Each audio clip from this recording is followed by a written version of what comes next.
नमस्कार नमस्कार नमस्कार, good afternoon everyone, good afternoon arjuna वालों, गुड आफ्टरनून मेरे भांजे भांजियों।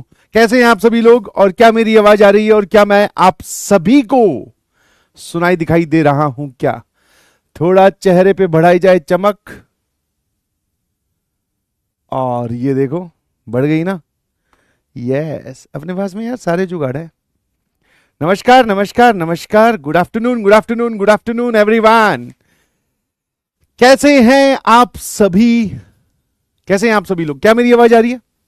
क्या मैं आप सभी लोगों को सुनाई दिखाई दे रहा हूं? जल्दी से बताइएगा please. Everything is good, good to go. क्या हम स्टार्ट कर सकते हैं आज का धमाकेदार लेक्चर? हाँ, किस बात पे हेल्प करनी है बेटा? बताओ बताओ बताओ। Good evening good evening good evening everyone. सब लोग दिल बनाकर भेजें, हर्ट बनाकर भेजें, आग बनाकर भेजें, क्योंकि आज के लेक्चर में आग बरसने वाली है भाई, मजा आएगा। Good evening good evening good evening. Yes, और जैसा कि आप जानते हैं कि सीक्वेंस एंड सीरीज नाम का हमारा चैप्टर चल रहा है। हमने इन हाउस मतलब लेक्चर के अंदर भी खूब सारे क्वेश्चन सॉल्व कर रहे हैं, और साथ साथ में हम लोग सर आप हमें डिब्बी भी इतने सारे दे रहे हो, हाँ ना? यस और नो? बिल्कुल सही बिल्कुल सही बिल्कुल सही। और आप सभी बच्चे डिब्बी को बहुत अच्छे से सॉल्व कर रहे हैं, मैं इस बात से बहुत खुश हूं। इसी वजह से मैं आपको हर दिन थोड़े थोड़े डिब्बी और दे देता हूं। शाबाश, ठीक है। तो आज का जो हमारा धमाकेदार लेक्चर है वो है टेलीस्कोपिक मेथड ऑफ डिफरेंस। इसकी टॉपिक के बारे में बात करेंगे हम आज के लेक्चर में, और अगर हमारा टाइम बचा तो हम आगे की ओर बढ़ेंगे। यस और नो? जो लोग बोल रहे हैं कि डिब्बी नहीं हो रहे, तो उसके लिए सॉल्यूशन वीडियो है भाई। 51 तक मैंने दे दिया है। 51 के आगे मैंने तुमसे पूछा कि बताओ कौन से नहीं समझ में आए, तो वो आप मुझे नंबर शेयर कीजिए। जो कॉमन नंबर्स आएंगे जिसमें मैक्सिमम बच्चों को डाउट होगा वो मैं डिस्कस कर दूंगा। ऑल डिब्बी डन, बहुत बढ़िया, शाबाश, ठीक है। हाँ, 51 तक कंप्लीट हो चुका है, but still if you find any question जो 51 तक भी आपको परेशान कर रहा है तो मुझे बताओ, उसका इलाज मैं आपको दूंगा, घबराने की बिल्कुल जरूरत नहीं है। एक पूछ रहा है कि लास्ट लेक्चर है क्या? नहीं बेटा, लास्ट लेक्चर नहीं है, most probably second last lecture है। हो सकता है इसके बाद में एक या दो लेक्चर्स और लगे, क्योंकि चैप्टर थोड़ा बड़ा है और इंपॉर्टेंट है। तो हम किसी भी टॉपिक को रश करके नहीं पढ़ रहे हैं, अच्छे से एग्जाम्पल्स खूब सारे, फिर आगे बढ़ रहे हैं। यस और नो? 20 लेफ्ट, बहुत बढ़िया। स्कूल्स में एग्जाम शुरू हो चुके हैं। यस, एक ऐसा जेई प्रिपरेशन में एक ऐसा बोलते ना बीच में से, जैसे ये सड़क है आपकी रोड टू जेई, जिसपे क्लास 11th का बच्चा स्टार्ट करता है, तो बीच में आप बोल सकते हो कि एक गड्ढा आता है, ठीक है, एक पिट हॉल आता है, और वो होता है सर स्कूल। स्कूल के टेस्ट, मतलब स्कूल में हमें अपना एंगेजमेंट बढ़ाना पड़ता है, फिर उसके बाद में फिर से रोड, फिर आगे फिर चल के एक गड्ढा, मतलब ब्रेकर्स आप बोल दो, गड्ढा बोल दो, जो भी बोलना है। बट एक समझदार बच्चा वही कहलाता है जो इस पीरियड में भी हल्के हल्के, अब देखो गड्ढे में क्या गिरने का खतरा रहता है, तो आराम से साइड से निकल जाओ, थोड़ी स्पीड अपनी स्लो कर लो। समझ में आया? थोड़ी स्पीड आपकी स्कूल की वजह से होगी स्लो, क्योंकि स्कूल में एग्जाम है, दैट मींस आपको वहां पर भी अपना कुछ एनर्जी, कुछ इनपुट, कुछ पढ़ाई उसके लिए भी करनी पड़ेगी, तो स्पीड स्लो कर लीजिए प्लीज, कोई दिक्कत नहीं है। आगे चलकर फिर से जब रोड आएगी तो फिर से अपनी इस गाड़ी को भगा लीजिएगा, ठीक है? हाँ ना? तो I hope this is clear to everyone. चलिए भाई जल्दी से शुरुआत करते हैं, क्योंकि आज का हमारा लेक्चर जो है वो काफी खतरनाक रहने वाला है, मजा आएगा, ठीक है। और जो लोग डमी वाले हैं, जो लोग डमी वाले हैं उनके लिए तो भाई साहब आप समझो कि तुम ऐसे एकदम पॉजिटिव और प्रिविलेज मोड में हो भाई, स्कूल वाले परेशान नहीं कर रहे हैं, तो प्रैक्टिस की कोई कमी मत छोड़ो, ठीक है। आलस या डिस्ट्रैक्शन में अपना टाइम वेस्ट ना कीजिए प्लीज। अपने आप का एक नया वर्जन लॉन्च कीजिए, और जब भी आप कोई बढ़िया चीज करने जाते हैं तो यूनिवर्स, आपका आस पड़ोस, मोहल्ला, भैया दीदी सब आपको चेक करते हैं, ठीक है। एक थोड़ा सा स्ट्रिक्ट बनो अपने आप के लिए, अपने नियम अपने आप के लिए इतने स्ट्रिक्ट रखो कि आप खुद भी उन नियमों को ना तोड़ पाओ, ठीक है। ये कॉल आपको लेनी पड़ेगी कि हाँ मैं पढ़ने बैठ गया, अब 2 घंटे तक मैं कोई मोबाइल नहीं देखूंगा, दैट मीन्स नहीं देखूंगा। मोबाइल को बंद करके उल्टा करके रख दीजिए, और फिर 2 घंटे बाद में आपको मोबाइल अगर चलाना है 10 मिनट के लिए चला लो, फिर 2 घंटे की एक और सिटिंग। तो ये सब नियम आपको बनाने पड़ेंगे।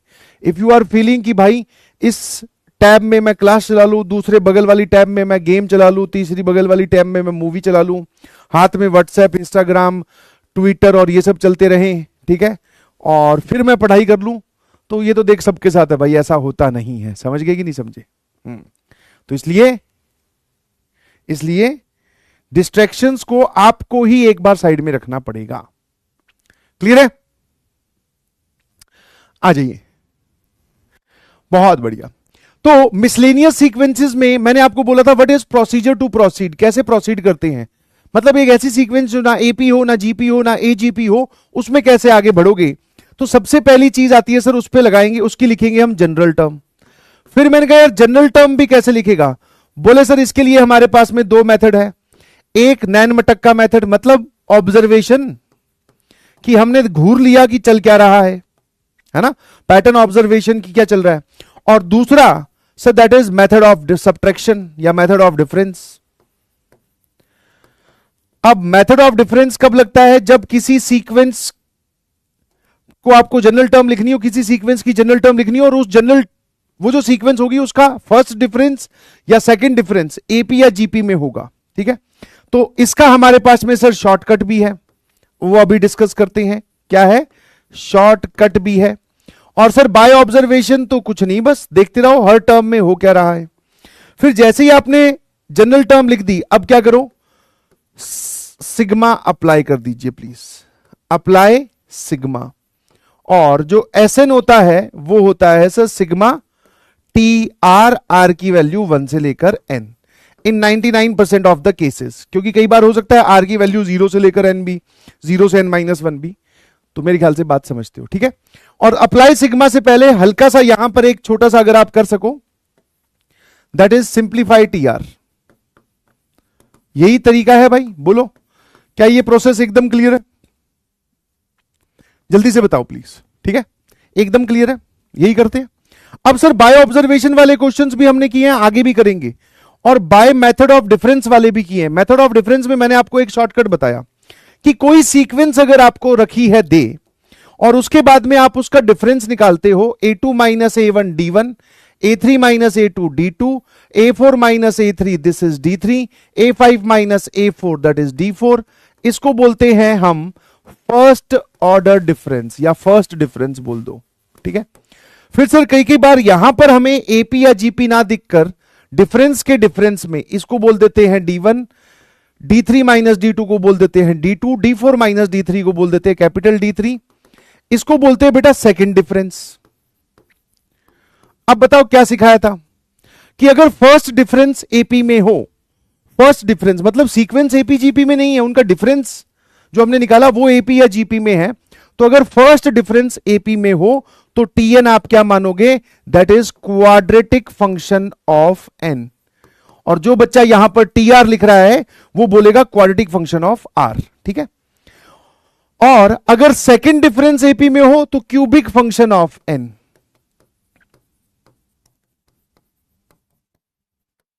है ना, एक क्यूबिक फंक्शन ऑफ एन।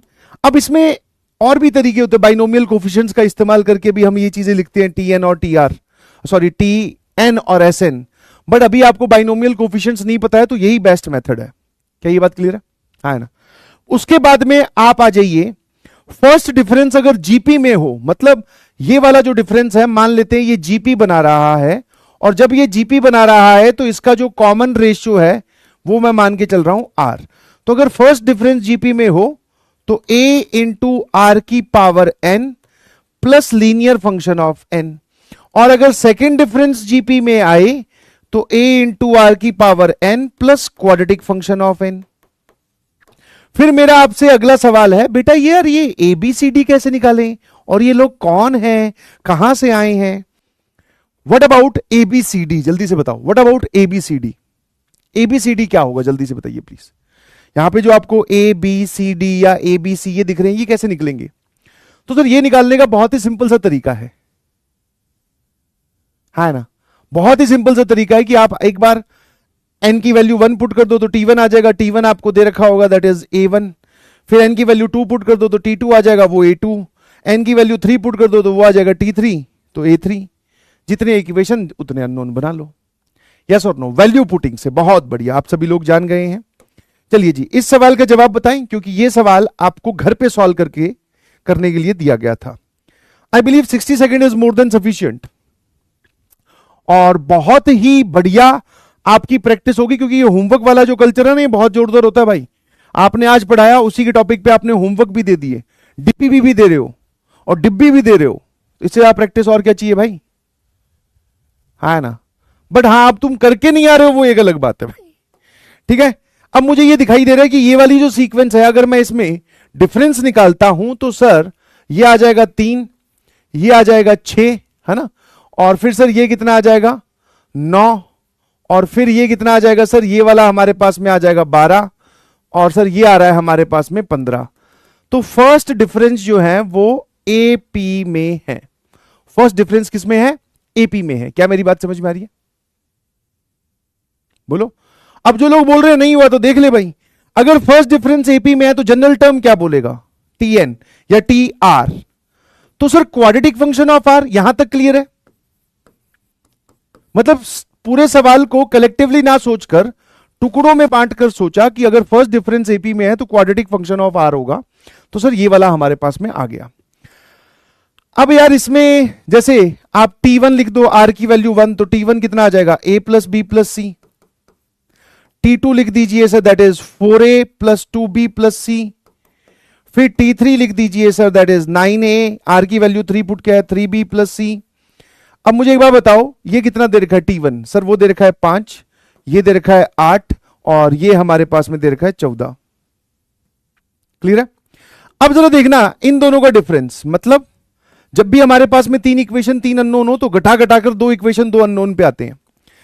तो 4a minus A that is 3a, 2b minus B that is b, और ये कितना आ जाएगा sir 8 minus 5 that is 3।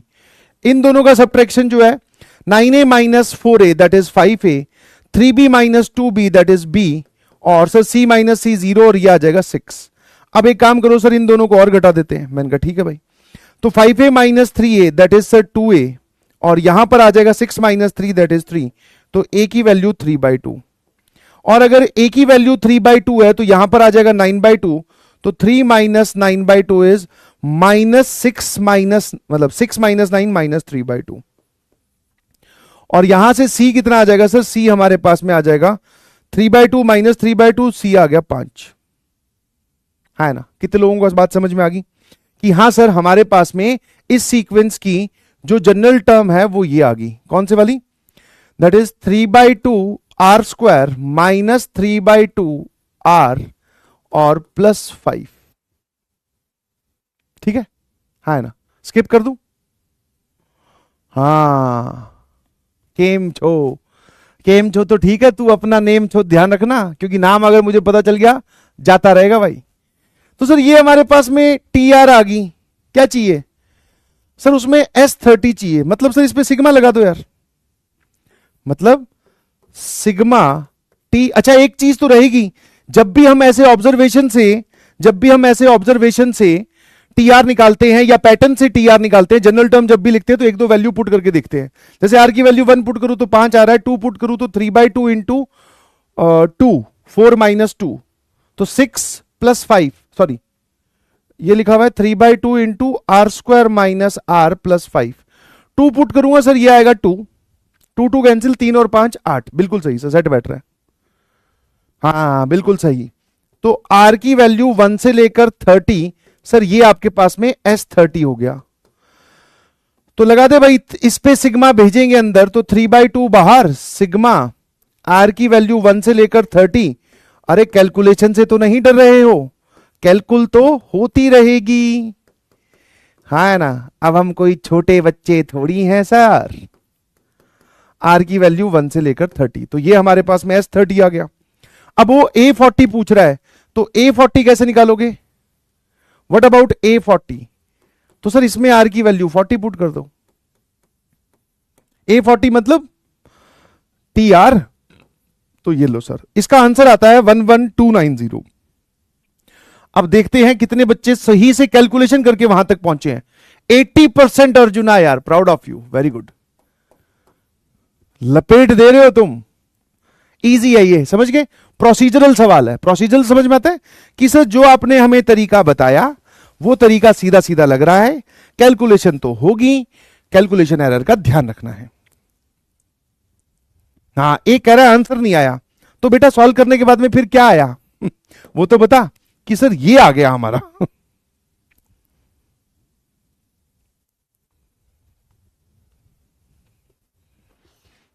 Calculation BMW है, बिल्कुल सही। आ जाइए अब इस वाले सवाल में देखना जरा, इसमें पहले ऑलरेडी आंसर मेंशन्ड है। ये बढ़िया सवाल है सर, ये कैसा सवाल हो गया, चैलेंजर क्वेश्चन हो गया है हमारा। और सर इसको आप बता दो कैसे करना है। तो मैंने कहा इसका देख, एक हिंट तो मैं तुझे ऑलरेडी दे चुका था कि अल्फा में इस सीक्वेंस में ये जिन नंबर्स का स्क्वायर लगा हुआ है, हाँ अब देखते रहना, जिन नंबर्स का स्क्वायर लगा हुआ है दैट इज 1 4 8 13 19 26, दरवाजे बाईं ओर खुलेंगे।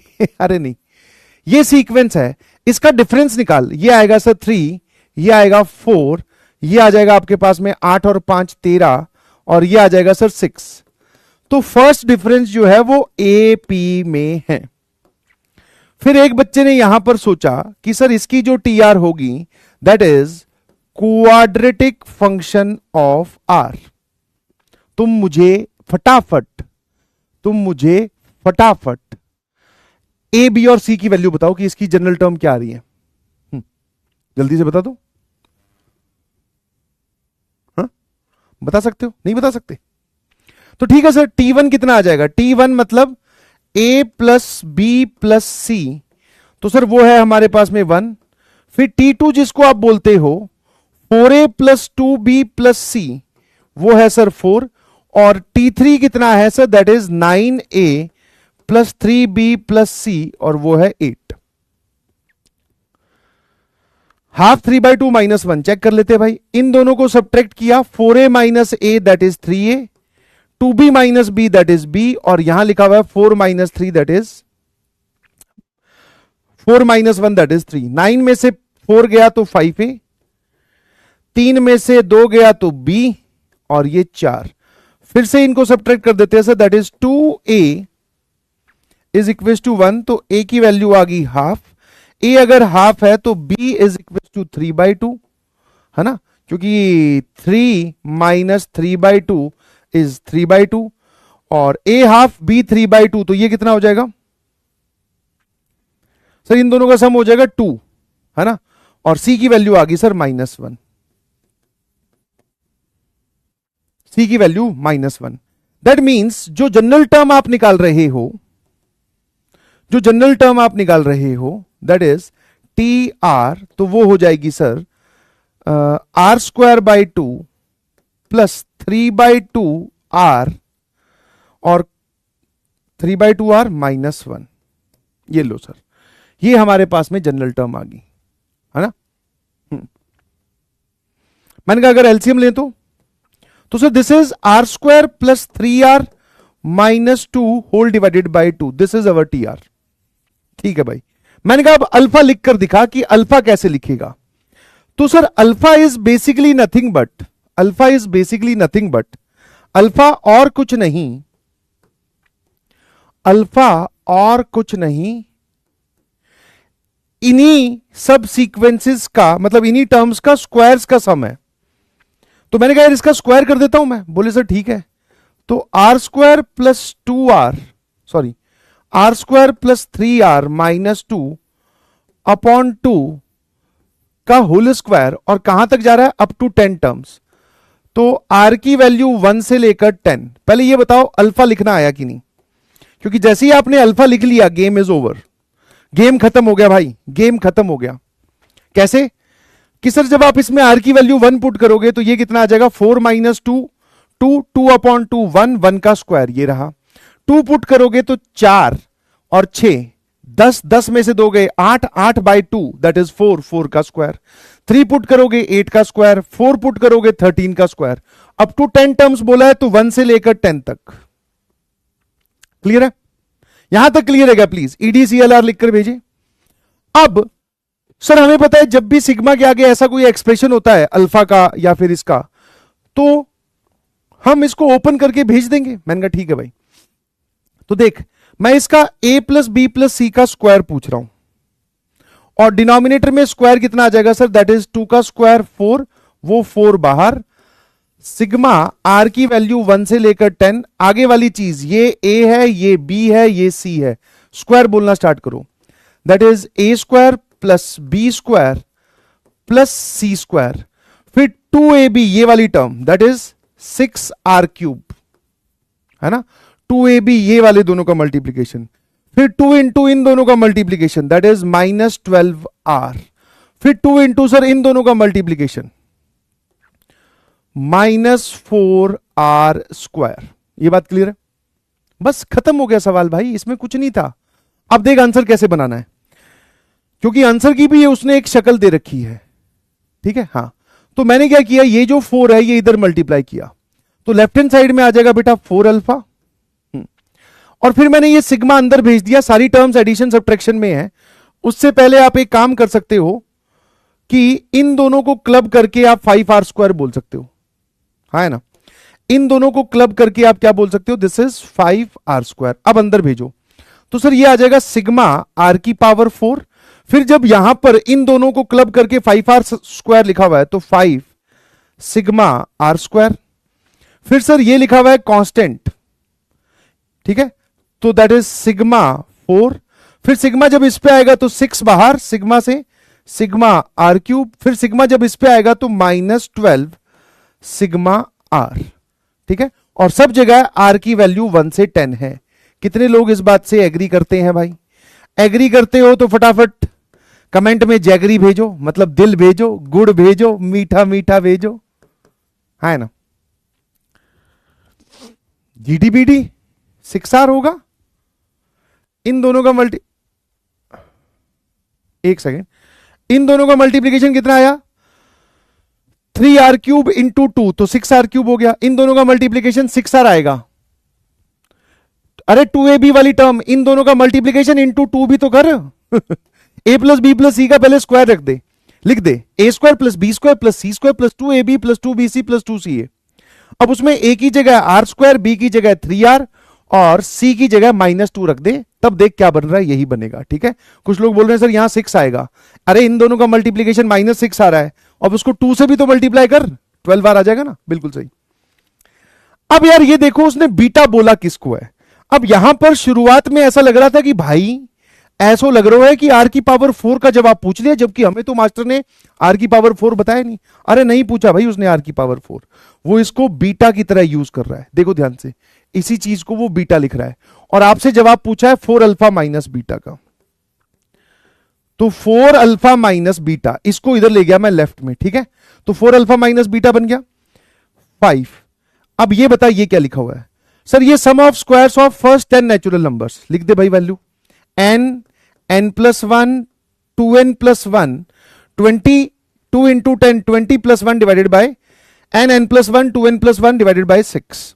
ये इसको कितनी बार जोड़ेगा कांस्टेंट को, 10 बार, तो 4 into 10 plus 6 into sir sum of cubes of first 10 natural numbers that is 10 n into n+1/2 का होल स्क्वायर, -12 इंटू सर पहले 10 नेचुरल नंबर्स का सम दैट इज 10 इंटू 11/2, है ना।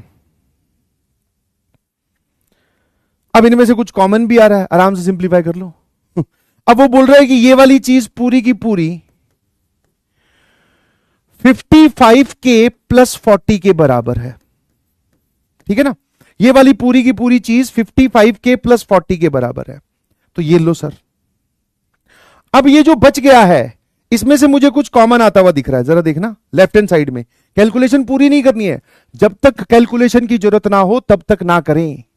जैसे कि आप इसको सिंप्लीफाई करके लिख लो कि ये क्या है ये क्या है, नहीं भाई क्यों करना है, जब तक जरूरत ना हो तब तक ना करें, ठीक है।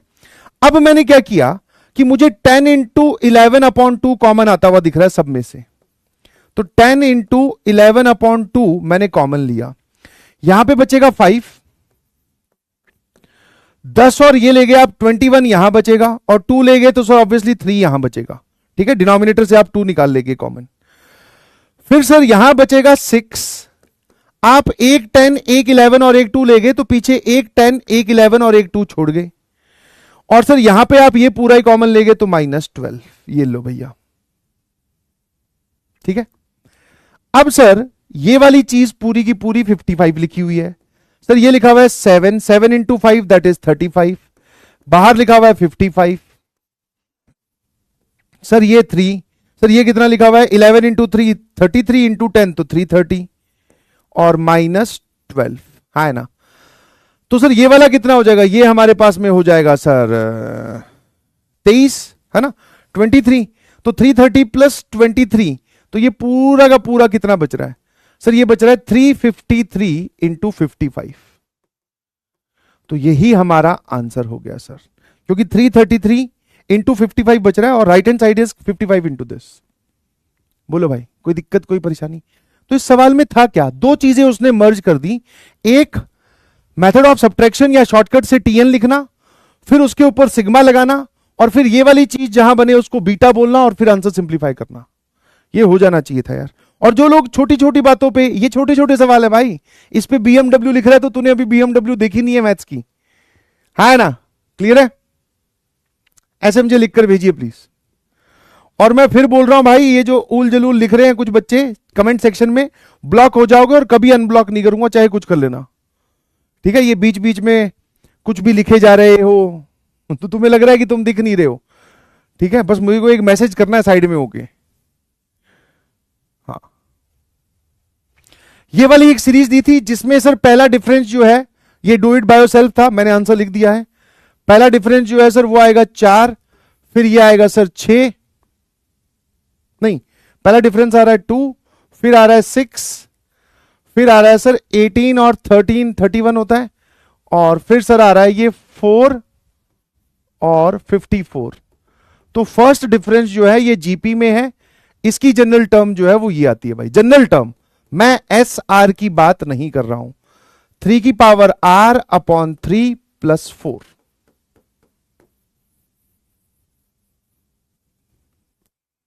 एमडीएच बहुत बढ़िया, हाँ मैं बता भी नहीं रहा हूं, टेंशन ना लो।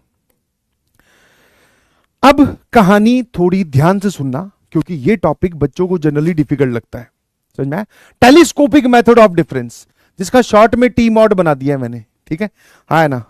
तो प्लीज ये कोई जनरल एब्रीवेशन नहीं है कि टी मॉड बाहर कहीं पर भी यूज कर रहे हो, हाँ। क्योंकि एक बच्चा था जिसने शायद किसी दूसरी साइट पर वो डाउट पोस्ट किया, तो उसके नीचे किसी बच्चे ने कमेंट कर रखा था कि इस पे टी मॉड लग जाएगा। बाकी दुनिया यही परेशान थी कि मॉड हमने सुना है यार, ये टी मॉड क्या होता है। तो टेलीस्कोपिक मेथड ऑफ डिफरेंस को मैं टी मॉड बोलता हूं, ठीक है ना। अब मेरी बात ध्यान से सुनना यार, और इस टॉपिक में एकदम मजे आ जाएंगे, मजे बांध देंगे, क्योंकि इसके कुछ स्टैंडर्ड क्वेश्चंस हैं जो कि एक सिंपल सी फैक्टराइजेशन पे बेस्ड होते हैं, वो मैं आपको बताऊंगा।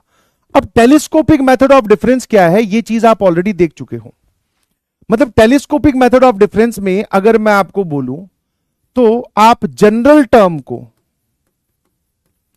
किसी भी सीरीज की जनरल टर्म को एज ए डिफरेंस ऑफ 2 लिखते हो। जनरल टर्म को आप क्या कर लेते हो, एज ए डिफरेंस ऑफ 2, और फिर जब आप उसमें एसएन निकालने जाते हो या फिर सिग्मा लगाते हो, तो सर इसमें होती है कैंसिलेशन और हमारा जवाब आ जाता है। कैंसिलेशन होने के बाद में हम डायरेक्टली पहुंच जाते हैं सर आंसर पर, ठीक है। तो ये इसका एक मोटा मोटा सा रंग रूप है। इससे पहले आप टी मॉड देख चुके हो ऑलरेडी ट्रिग्नोमेट्रिक सीरीज में, है ना, कि भाई अगर दो फंक्शंस नीचे लिखे हुए हैं, साइन और कॉस की टर्म्स अगर मल्टीप्लीकेशन में डिनोमिनेटर में, तो उनके एंगल का डिफरेंस ऊपर बनाओ, तोड़ के लिख दो, और फिर देखा था काटा पीटी, ये वही है, ये वही नहीं है, वो जो था वो इसका ही पार्ट है। That is telescopic method of difference. Now why the word telescopic is used here, किस तरह इसमें टेलीस्कोप की कहां जरूरत है, मेथड ऑफ डिफरेंस सीधा सीधा बोलो। मैंने कहा टेलीस्कोपिक वर्ड इस बात को इंडिकेट करता है कि भाई आपको थोड़ा सोच के, दिमाग लगाकर, समझकर इस तरीके से तोड़ के लिखना है कि कैंसिलेशंस हो। अब कैंसिलेशन ऐसा नहीं है, मतलब मैं आपको बोलूं कि कोई भी टर्म है, कुछ बच्चे इसको ये सोचते हैं कि बस सर उस टर्म को बीच में माइनस साइन लगाकर लिखना है। तो माइनस साइन तो कैसे भी बनाया जा सकता है, 5 को आप 4 - 1 भी लिख, सॉरी 6 - 1 भी लिख सकते हो। 5 को किसी भी टर्म के आगे माइनस साइन, अगर टर्म में माइनस साइन बनाना है तो that is very easy task. But ये जो टेलीस्कोपिक वर्ड है ना, ये ऐसा बोल रहा है कि भाई सिर्फ माइनस साइन बनाने से काम नहीं चलेगा, यहां पर दोनों में फंक्शन भी सेम बनना चाहिए। मतलब दोनों में फंक्शन भी सेम बनना चाहिए। अब आप सभी लोग जानते हो कि टी आर जो होता है that is function of R होता है। मैं टी आर बोल रहा हूं, तुम टी एन भी बोल सकते हो। अब यहां पर जो है वो कुछ डिफरेंस ऐसा हो, जैसे फॉर एग्जाम्पल मैं आपको बताता हूं, एक सवाल मैं आपके सामने देख, एक फंक्शन है एफ आर, मान लेते हैं ये वाला है 1/r², ठीक है, या 1/r²+3, ठीक है। सुन तो जाना, तेरे सामने सवाल बना रहा हूं ताकि तुझे पता चले वो वाला पॉइंट जहां से तुझे क्वेश्चन को स्टार्ट करना है। ये एफ आर है, तो एक बार बता व्हाट इज FR-1। अब ये चीज समझ में आती है कि सर आपने इस फंक्शन में, ये फंक्शन आपको दे रखा था, ज्यादा टेंशन ना लो, आपने इस फंक्शन में यहां से यहां जाते वक्त r की जगह r-1 रखा, तो हम भी रख देते सर r की जगह r-1, यहां r है तो यहां r-1 का स्क्वायर और constant will remain as it is. तो if this is fr and this is FR-1, तो पहली चीज ये समझ में आई कि दोनों तरफ ये जो f है ये फंक्शन सेम होना चाहिए भाई। और फिर fr अगर है तो एक दूसरा FR+1 हो सकता है, FR-1 हो सकता है, FR-2 हो सकता है, FR+3 हो सकता है, कुछ भी हो सकता है, बट फंक्शन दोनों सेम होनी चाहिए। मतलब आपने एक ही फंक्शन में r की जगह r+1 या r-1 या r+2 या r-2 निकाल रखकर दूसरा फंक्शन बनाया है। ऐसा नहीं है कि सर fr तो ये है और ये लो सर f(r+1) ये आ रहा है r²/16r+5 और जो fr है वो है 1/r²+3। अब ये दोनों इस सेटिंग को नहीं बैठ रहे, इस सेटिंग में नहीं बैठ रहे, मतलब कि अगर ये fr है तो ये FR+1 नहीं है, क्योंकि इसी में ही r की जगह r+1 रखा जाता तो ये फंक्शन नहीं बनता। तो पहली चीज फंक्शन सेम बनाना है, और फंक्शन सेम बनाने में भाई साहब थोड़ी हालत खराब होगी। अब क्वेश्चन आपसे कैसे पूछा जाएगा, ध्यान से देखना। वो क्या करेगा, सिग्मा के आगे r की वैल्यू कहीं से कहीं तक, मैं आपके सामने सवाल बना रहा हूं, मान लेते 10 तक गया और इन दोनों को डिफरेंस में लिख दिया 1/r²+3 और -1/r-1 का स्क्वायर +3। अभी तो आपके सामने क्वेश्चन बन रहा है तो आपको यह सवाल बिल्कुल इजी लगेगा, बट आपका जो स्टेप है ना, इस पूरे का अगर मैं एलसीएम वेल्सियम ले लूं और एक गंदा सा एक्सप्रेशन ऑफ आर बना दूं और फिर उसको सिग्मा के आगे रख दूं, अभी तो मैंने खुद तुम्हें तोड़ के दिया है, इसके आगे सवाल डेड है, कुछ नहीं करना, वैल्यू पुट करो, आंसर आएगा धमाधम। तो मान लो इसमें मैं जब r की वैल्यू 1 पुट करूंगा तो ये आएगा 1/1² + 3 और यहां पुट करने पे सर 1/0² + 3, ये r की वैल्यू 1 पुट करने पर, ठीक है, r की वैल्यू, या फिर आप बोल सकते हो t1 ये आ गई। फिर r की वैल्यू 2 पुट करने पर t2 कितनी आ रही है जरा बोलना, 2² + 3 और ये कितना आ रहा है 1/1² + 3, यहां पे मैंने 2 रखा। फिर t3 कितना आ रहा है सर, दिस इज 1/3² + 3 और माइनस दिस इज 1/2² + 3। ऐसे चलता जाएगा। कहां तक जा रहे हो सर आप, t10 तक जा रहे हो, देखो ध्यान से, ये रहा। तो दिस इज 1/10² + 3, लिखना नहीं है सिर्फ समझना है, और 1/9² + 3। अब जब हम दोनों फंक्शन सेम रखते हुए कि ये अगर fr है और दूसरा FR-1 है, फंक्शन अगर सेम है, फिर वैल्यू डाल के जोड़ा जाए तो कैंसिलेशन होते ही होते हैं भाई। अब देख कैंसिलेशन कैसे हो रहे हैं। सर ये वाली टर्म पॉजिटिव है क्योंकि सबको जोड़ोगे तभी तो आपके पास में s आएगा, इन सबका एडिशन ही तो सिग्मा में कर रहा है वो। सिग्मा मींस कि r की वैल्यू 1 डाली, r की वैल्यू 2 डाली, r की वैल्यू 3 डाली, ये जो टर्म्स आई इनको जोड़ दो, दैट रिप्रेजेंट सिग्मा। तो ये पॉजिटिव ये नेगेटिव, ये पॉजिटिव ये नेगेटिव, ये पॉजिटिव ये नेगेटिव, ये पॉजिटिव ये नेगेटिव। ऊपर वाली एक टर्म बच रही है राइट साइड में, तो लेफ्ट साइड में नीचे वाली एक टर्म बचेगी, है ना। कि अगर मान लो कैंसिलेशन ऐसे होते हैं, alpha minus beta, beta minus gamma, gamma minus delta, delta minus hash, hash minus theta. अगर ऐसे कैंसिलेशन होते हैं तो थोड़ा सा पैटर्न को ऑब्जर्व करना सीखो, ऑल्दो हम इसकी भी एक शॉर्ट ट्रिक बना लेंगे, बट फिर भी कॉन्सेप्ट तो कॉन्सेप्ट होता है। सर ये बीटा इसको उड़ाएगा, ये गामा इसको उड़ाएगा, ये डेल्टा इसको उड़ाएगा, ये हैश इसको उड़ाएगा। तो अगर राइट साइड में एक टर्म बच रही है माइनस साइन के बाद, तो लेफ्ट साइड में सबसे पहले वाली टर्म बचेगी। तो सर हमारा आंसर बन जाएगा अल्फा माइनस थीटा। और इस केस में क्या हो रहा है सर, इस केस में अगर ये वाली टर्म बच रही है तो यहां पर ये वाली टर्म बचेगी। फाइनल आंसर कितना आ गया, दिस इज 1/3, सॉरी ये वाली टर्म बताओ पहले।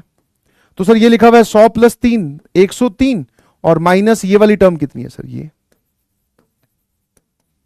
ये हमारा आंसर हो गया।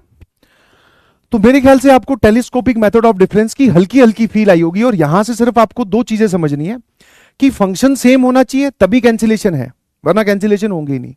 हाँ, एक FR -1 हो सकता है, एक FR +1 हो सकता है, एक FR -1 एक FR +2 हो सकता है, वो उसमें कोई दिक्कत नहीं है, बट फंक्शन सेम होना चाहिए। यहां तक बताओ। अभी तो सिर्फ मैं इसका इंट्रोडक्शन दे रहा हूं, अभी सवालों पे गया ही नहीं और मेथड पे भी नहीं गया हूं,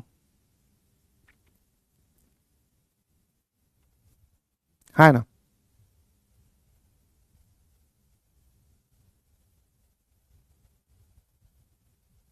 अभी सिर्फ मैं आपको इंट्रोडक्शन दे रहा हूं कि होने क्या वाला आगे। अभी इसको कैटेगराइज करके पढ़ेंगे हम लोग,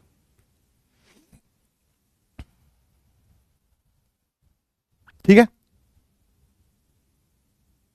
ठीक है, अब मेरी बात ध्यान सुनना। कुछ रिजल्ट्स मैं आपसे जनरली पूछ रहा हूं, जैसे ये वाली चीजें हैं, ये आपके सामने लिखा हुआ है कुछ, ठीक है ना।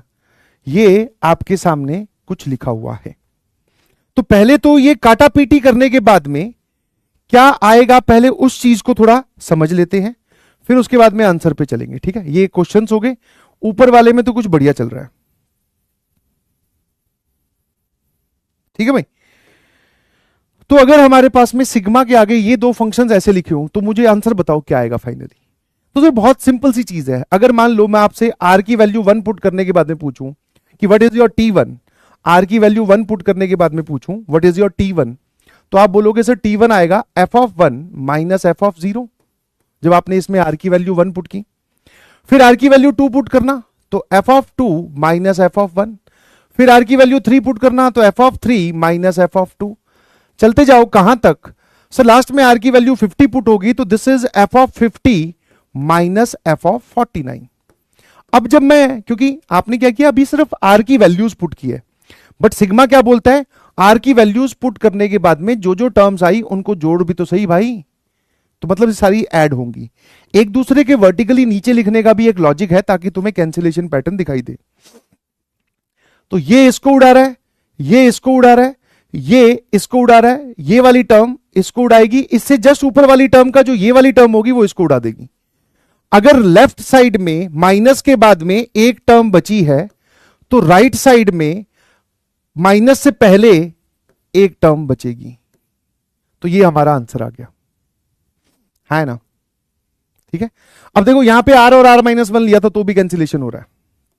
अब अगले वाले में देख भाई, इफ आई पुट r की वैल्यू 1 तो f(1 - f(2), r की वैल्यू 2 पुट करूं तो f(2 - f(3), r की वैल्यू 3 पुट करूं तो f(3 - f(4)।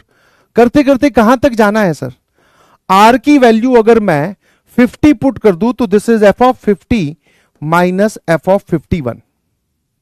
अब बता कैंसिलेशन पैटर्न क्या है, क्योंकि सबको जोड़ना है। Sigma represents the addition of all the terms. तो सर ये इसको उड़ा रहा है, ये इसको उड़ा रहा है, ये इसको उड़ा रहा है, ये इसको उड़ा रहा है, इससे पहले वाली टर्म इसको उड़ाएगी। अगर माइनस से पहले ऊपर एक टर्म बची है, मतलब शुरू में एक टर्म बची है, तो माइनस के बाद में लास्ट वाली टर्म बचेगी। ये इसका आंसर आ जाएगा। ठीक है भाई, अब आ जाए इस वाले पे।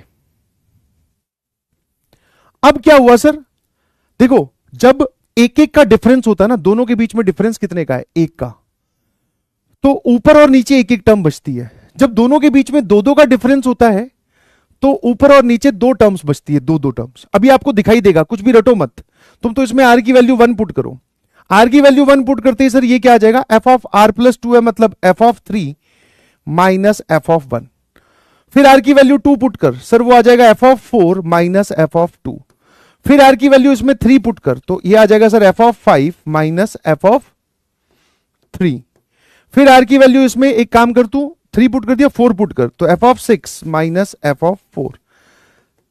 चलने दे, लास्ट में 100 है ना, तो 100 पुट करेगा तो कितना आ जाएगा, f(102 - f(100)। ठीक है। अब उससे पहले वाली टर्म कब आती, जब तू 99 पुट करता, तो ये कितना आ जाएगा sir, F of 101 minus F of 99। इससे पहले वाली टर्म भी चाहे तो लिख सकता है। अब तू ध्यान से देखेगा तो इन दोनों के बीच में जो डिफरेंस है वो 2 का है, दिख रहा है कि एक जगह आर प्लस 2 लिखा हुआ है, एक जगह आर है, तो डिफरेंस इज ऑफ 2, तो दो दो टर्म्स बचेंगी। अब देखो कैंसिलेशन कैसे हो रहा है, यहां पर एफ ऑफ 3 पॉजिटिव है तो यहां पर एफ ऑफ 3 नेगेटिव, फिर एफ ऑफ 4 पॉजिटिव तो एफ ऑफ 4 नेगेटिव, फिर एफ ऑफ 5 पॉजिटिव तो यहां एफ ऑफ 5 नेगेटिव होगा। ऊपर यहां माइनस के बाद में 2 टर्म्स बची हैं, तो सारा काटा पीटी कर कराकर यहां पर ये वाली 2 टर्म्स बचेगी। मतलब सर इसका आंसर क्या आएगा, माइनस के बाद में अगर आपके पास में राइट साइड में 2 टर्म्स बच रही हैं, तो माइनस से पहले नीचे में लेफ्ट साइड में 2 टर्म्स बचेंगी। ठीक है, क्योंकि अब की बार डिफरेंस 2 का है। अगर मान लो यहां पे डिफरेंस 3 का होता तो ऊपर 3 टर्म्स बचती, नीचे भी 3 टर्म्स बचती। ठीक है, तो ये हमारे पास में आंसर आ गया। अब इसको एक लिखने का डायरेक्ट तरीका भी आप देख सकते हो। मतलब बेसिकली ये क्या है, ये मतलब ये प्रोसेस क्या है, ये मतलब ऐसा होता है कि मूवी देखिए, मूवी का कंप्लीशन स्टेप क्या होता है, हीरो ने हीरोइन को बचा लिया, गुंडे को मार दिया, सब हैप्पी एंडिंग और लास्ट में दी एंड, फिर नाम आते ना कि डायरेक्टर ये था, डीओपी ये था, प्रोड्यूसर ये था, यहां पे शूट हुई है, इनको थैंक यू। तो मूवी खत्म हो चुकी है, ये वो नाम है लास्ट वाले। तो एक सवाल में हम घुसे, हम मूवी पे कम टाइम स्पेंड करें और उसमें जो नाम आते हैं उस पर ज्यादा टाइम स्पेंड करें, that is not a good idea. तो आप इसको अब डायरेक्टली लिखना भी सीख सकते हो। जैसे ये जो लिखा हुआ है, क्योंकि ये हर बार सेम ही केस तो चलेगा सर। देख ध्यान से, आर की वैल्यू 1 से लेकर 50 जा रही है, ध्यान सुनना, F of R minus F of R minus 1। तो होता क्या है, दोनों में एक एक का डिफरेंस है तो एक एक टर्म ही बचेगी, ध्यान रखना प्लीज, है ना। तो इन दोनों में से बड़ा कौन है, आर माइनस 1 और आर में से बड़ा कौन है सर, बड़ा आर है। और इधर में से बड़ा कौन है सर, ये बड़ा है। तो बड़े में बड़ा, छोटे में छोटा, सीधा आंसर लिखो सर। 50 आर की जगह रख दो और 1 आर माइनस 1 की जगह रख दो, सीधा। ये क्यों करना है सर, जब हमें पता है कट पिट के यही तो आएगा। तो बड़े में बड़ा, छोटे में छोटा। ठीक है, अब जैसे ये वाला सवाल था, ठीक है, इसका आंसर आप ऑलरेडी जान चुके हो क्या आएगा। देख इधर, सिग्मा आर की वैल्यू 1 से लेकर 50, F of R minus F of R plus 1। Obviously sir इसमें तो सिग्मा में तो लोअर लिमिट छोटे वाली, लोअर लिमिट छोटी होती है, अपर लिमिट बड़ी होती है। बड़े में बड़ा मतलब कि ये अपर लिमिट बड़ी है तो ये इसमें रखी जाएगी, ये लोअर लिमिट छोटी है तो इसमें रखी जाएगी। This is F of 1 minus F of 51। Sir यही आंसर आ रहा था, बट आपको ये बैकग्राउंड स्टोरी पता होनी चाहिए कि फिल्म में हुआ क्या था। ठीक है ना, सीधा पता चला सर ये लो द एंड, ऐसा नहीं। अब सर ये जब दो दो का डिफरेंस होगा तो मैंने कहा देख, यहां पर ये वाली जो टेक्निक तुझे बताई है ना, ये वैलिड है सिर्फ एक एक वाले के लिए, बड़े में बड़ा और छोटे में एक एक वाले के लिए। बट इसको तू वैसे भी खेल सकता, आजा। जैसे यहां पर लिख देता हूं एक अलग कलर के पेन से, ये वाला ना, इसमें दो दो का डिफरेंस है। सिग्मा आर 1 से लेकर 100, F of R plus 2 minus F of R था। अब ये मत बोलना कि बड़े में बड़ा और छोटे में छोटा, वो तो आएंगी टर्म। देखो एफ ऑफ 102 आ रहा है, ये 101 है, 102 आ रहा है और एक एफ ऑफ 1 भी आ रहा है, पर 2 टर्म्स और आएंगी। अगर आपकी सोचने की शक्ति अच्छी है तो आप एक रास्ते से ऐसे भी जा सकते हो कि सर इन दोनों के बीच में दो का डिफरेंस है तो 2 टर्म्स पॉजिटिव की बचेंगी, 2 नेगेटिव की। जैसे आप बड़े में बड़ा रख रहे हो तो एक एफ ऑफ 02 बन रहा है, 102, और जब छोटे में छोटा रख रहे हो तो माइनस के बाद में एफ ऑफ 1 बन रहा है। अब एफ ऑफ 1 से अगली टर्म क्या होती है, माइनस के बाद में एफ ऑफ 2, और 102 तो लास्ट टर्म है, इससे पिछली टर्म क्या हो गया, एफ ऑफ 101। या तो ऐसे लिख लो सोच समझ के, वरना अगर ये बात नहीं जमती तो इसको एक काम कर, एक एक के डिफरेंस में तोड़ दे। मतलब मैं बताता हूं कि सर इसमें 2 का डिफरेंस है, मैंने कहा कोई बात नहीं, F of R plus 2, R के साथ 1 का डिफरेंस होता तो कौन सी टर्म होती, या तो आर माइनस 1 या आर प्लस 1, बट आप आर प्लस 2 की ओर जा रहे हो तो ये वाली टर्म हमने क्या किया, सब्ट्रैक्ट कर दी और यही वाली टर्म ऐड कर दी। ठीक है, ये वाली टर्म मैंने सब्ट्रैक्ट कर दी और ये वाली टर्म ऐड कर दी। अब देख ध्यान से, इन दोनों में एक का डिफरेंस है और इन दोनों के अंदर वाले में एक का डिफरेंस है। अब यहां पर वो वाली बात लग जाएगी, बड़े में बड़ा और छोटे में छोटा।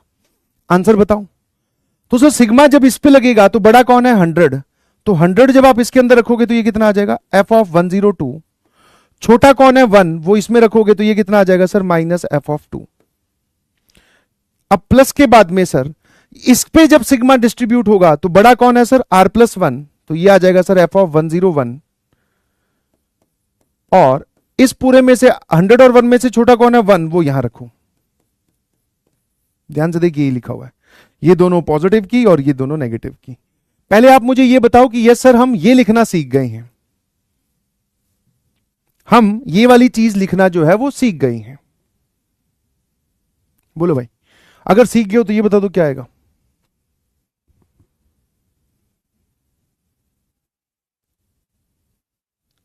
है ना।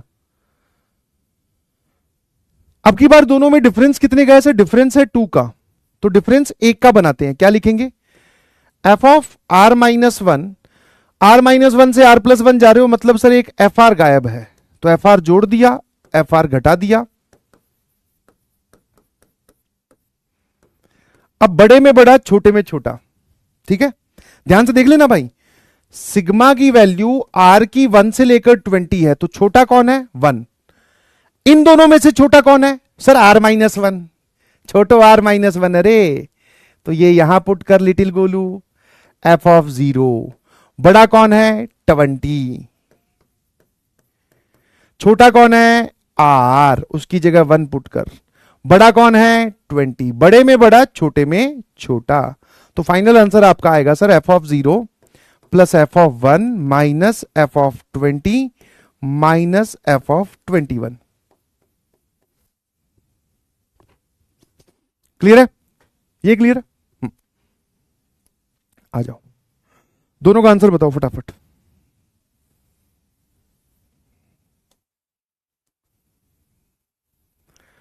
रैपिड फायर राउंड है ये, कुछ ज्यादा खास नहीं है भाई। फटाफट दोनों का आंसर बता दीजिए प्लीज।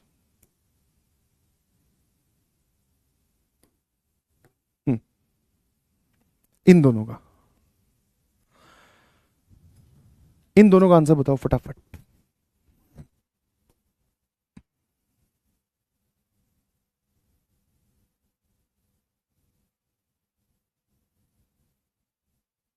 और क्या आप अपनी कॉपी में ये लिख पा रहे हो बात कि बड़े में बड़ा और छोटे में छोटा।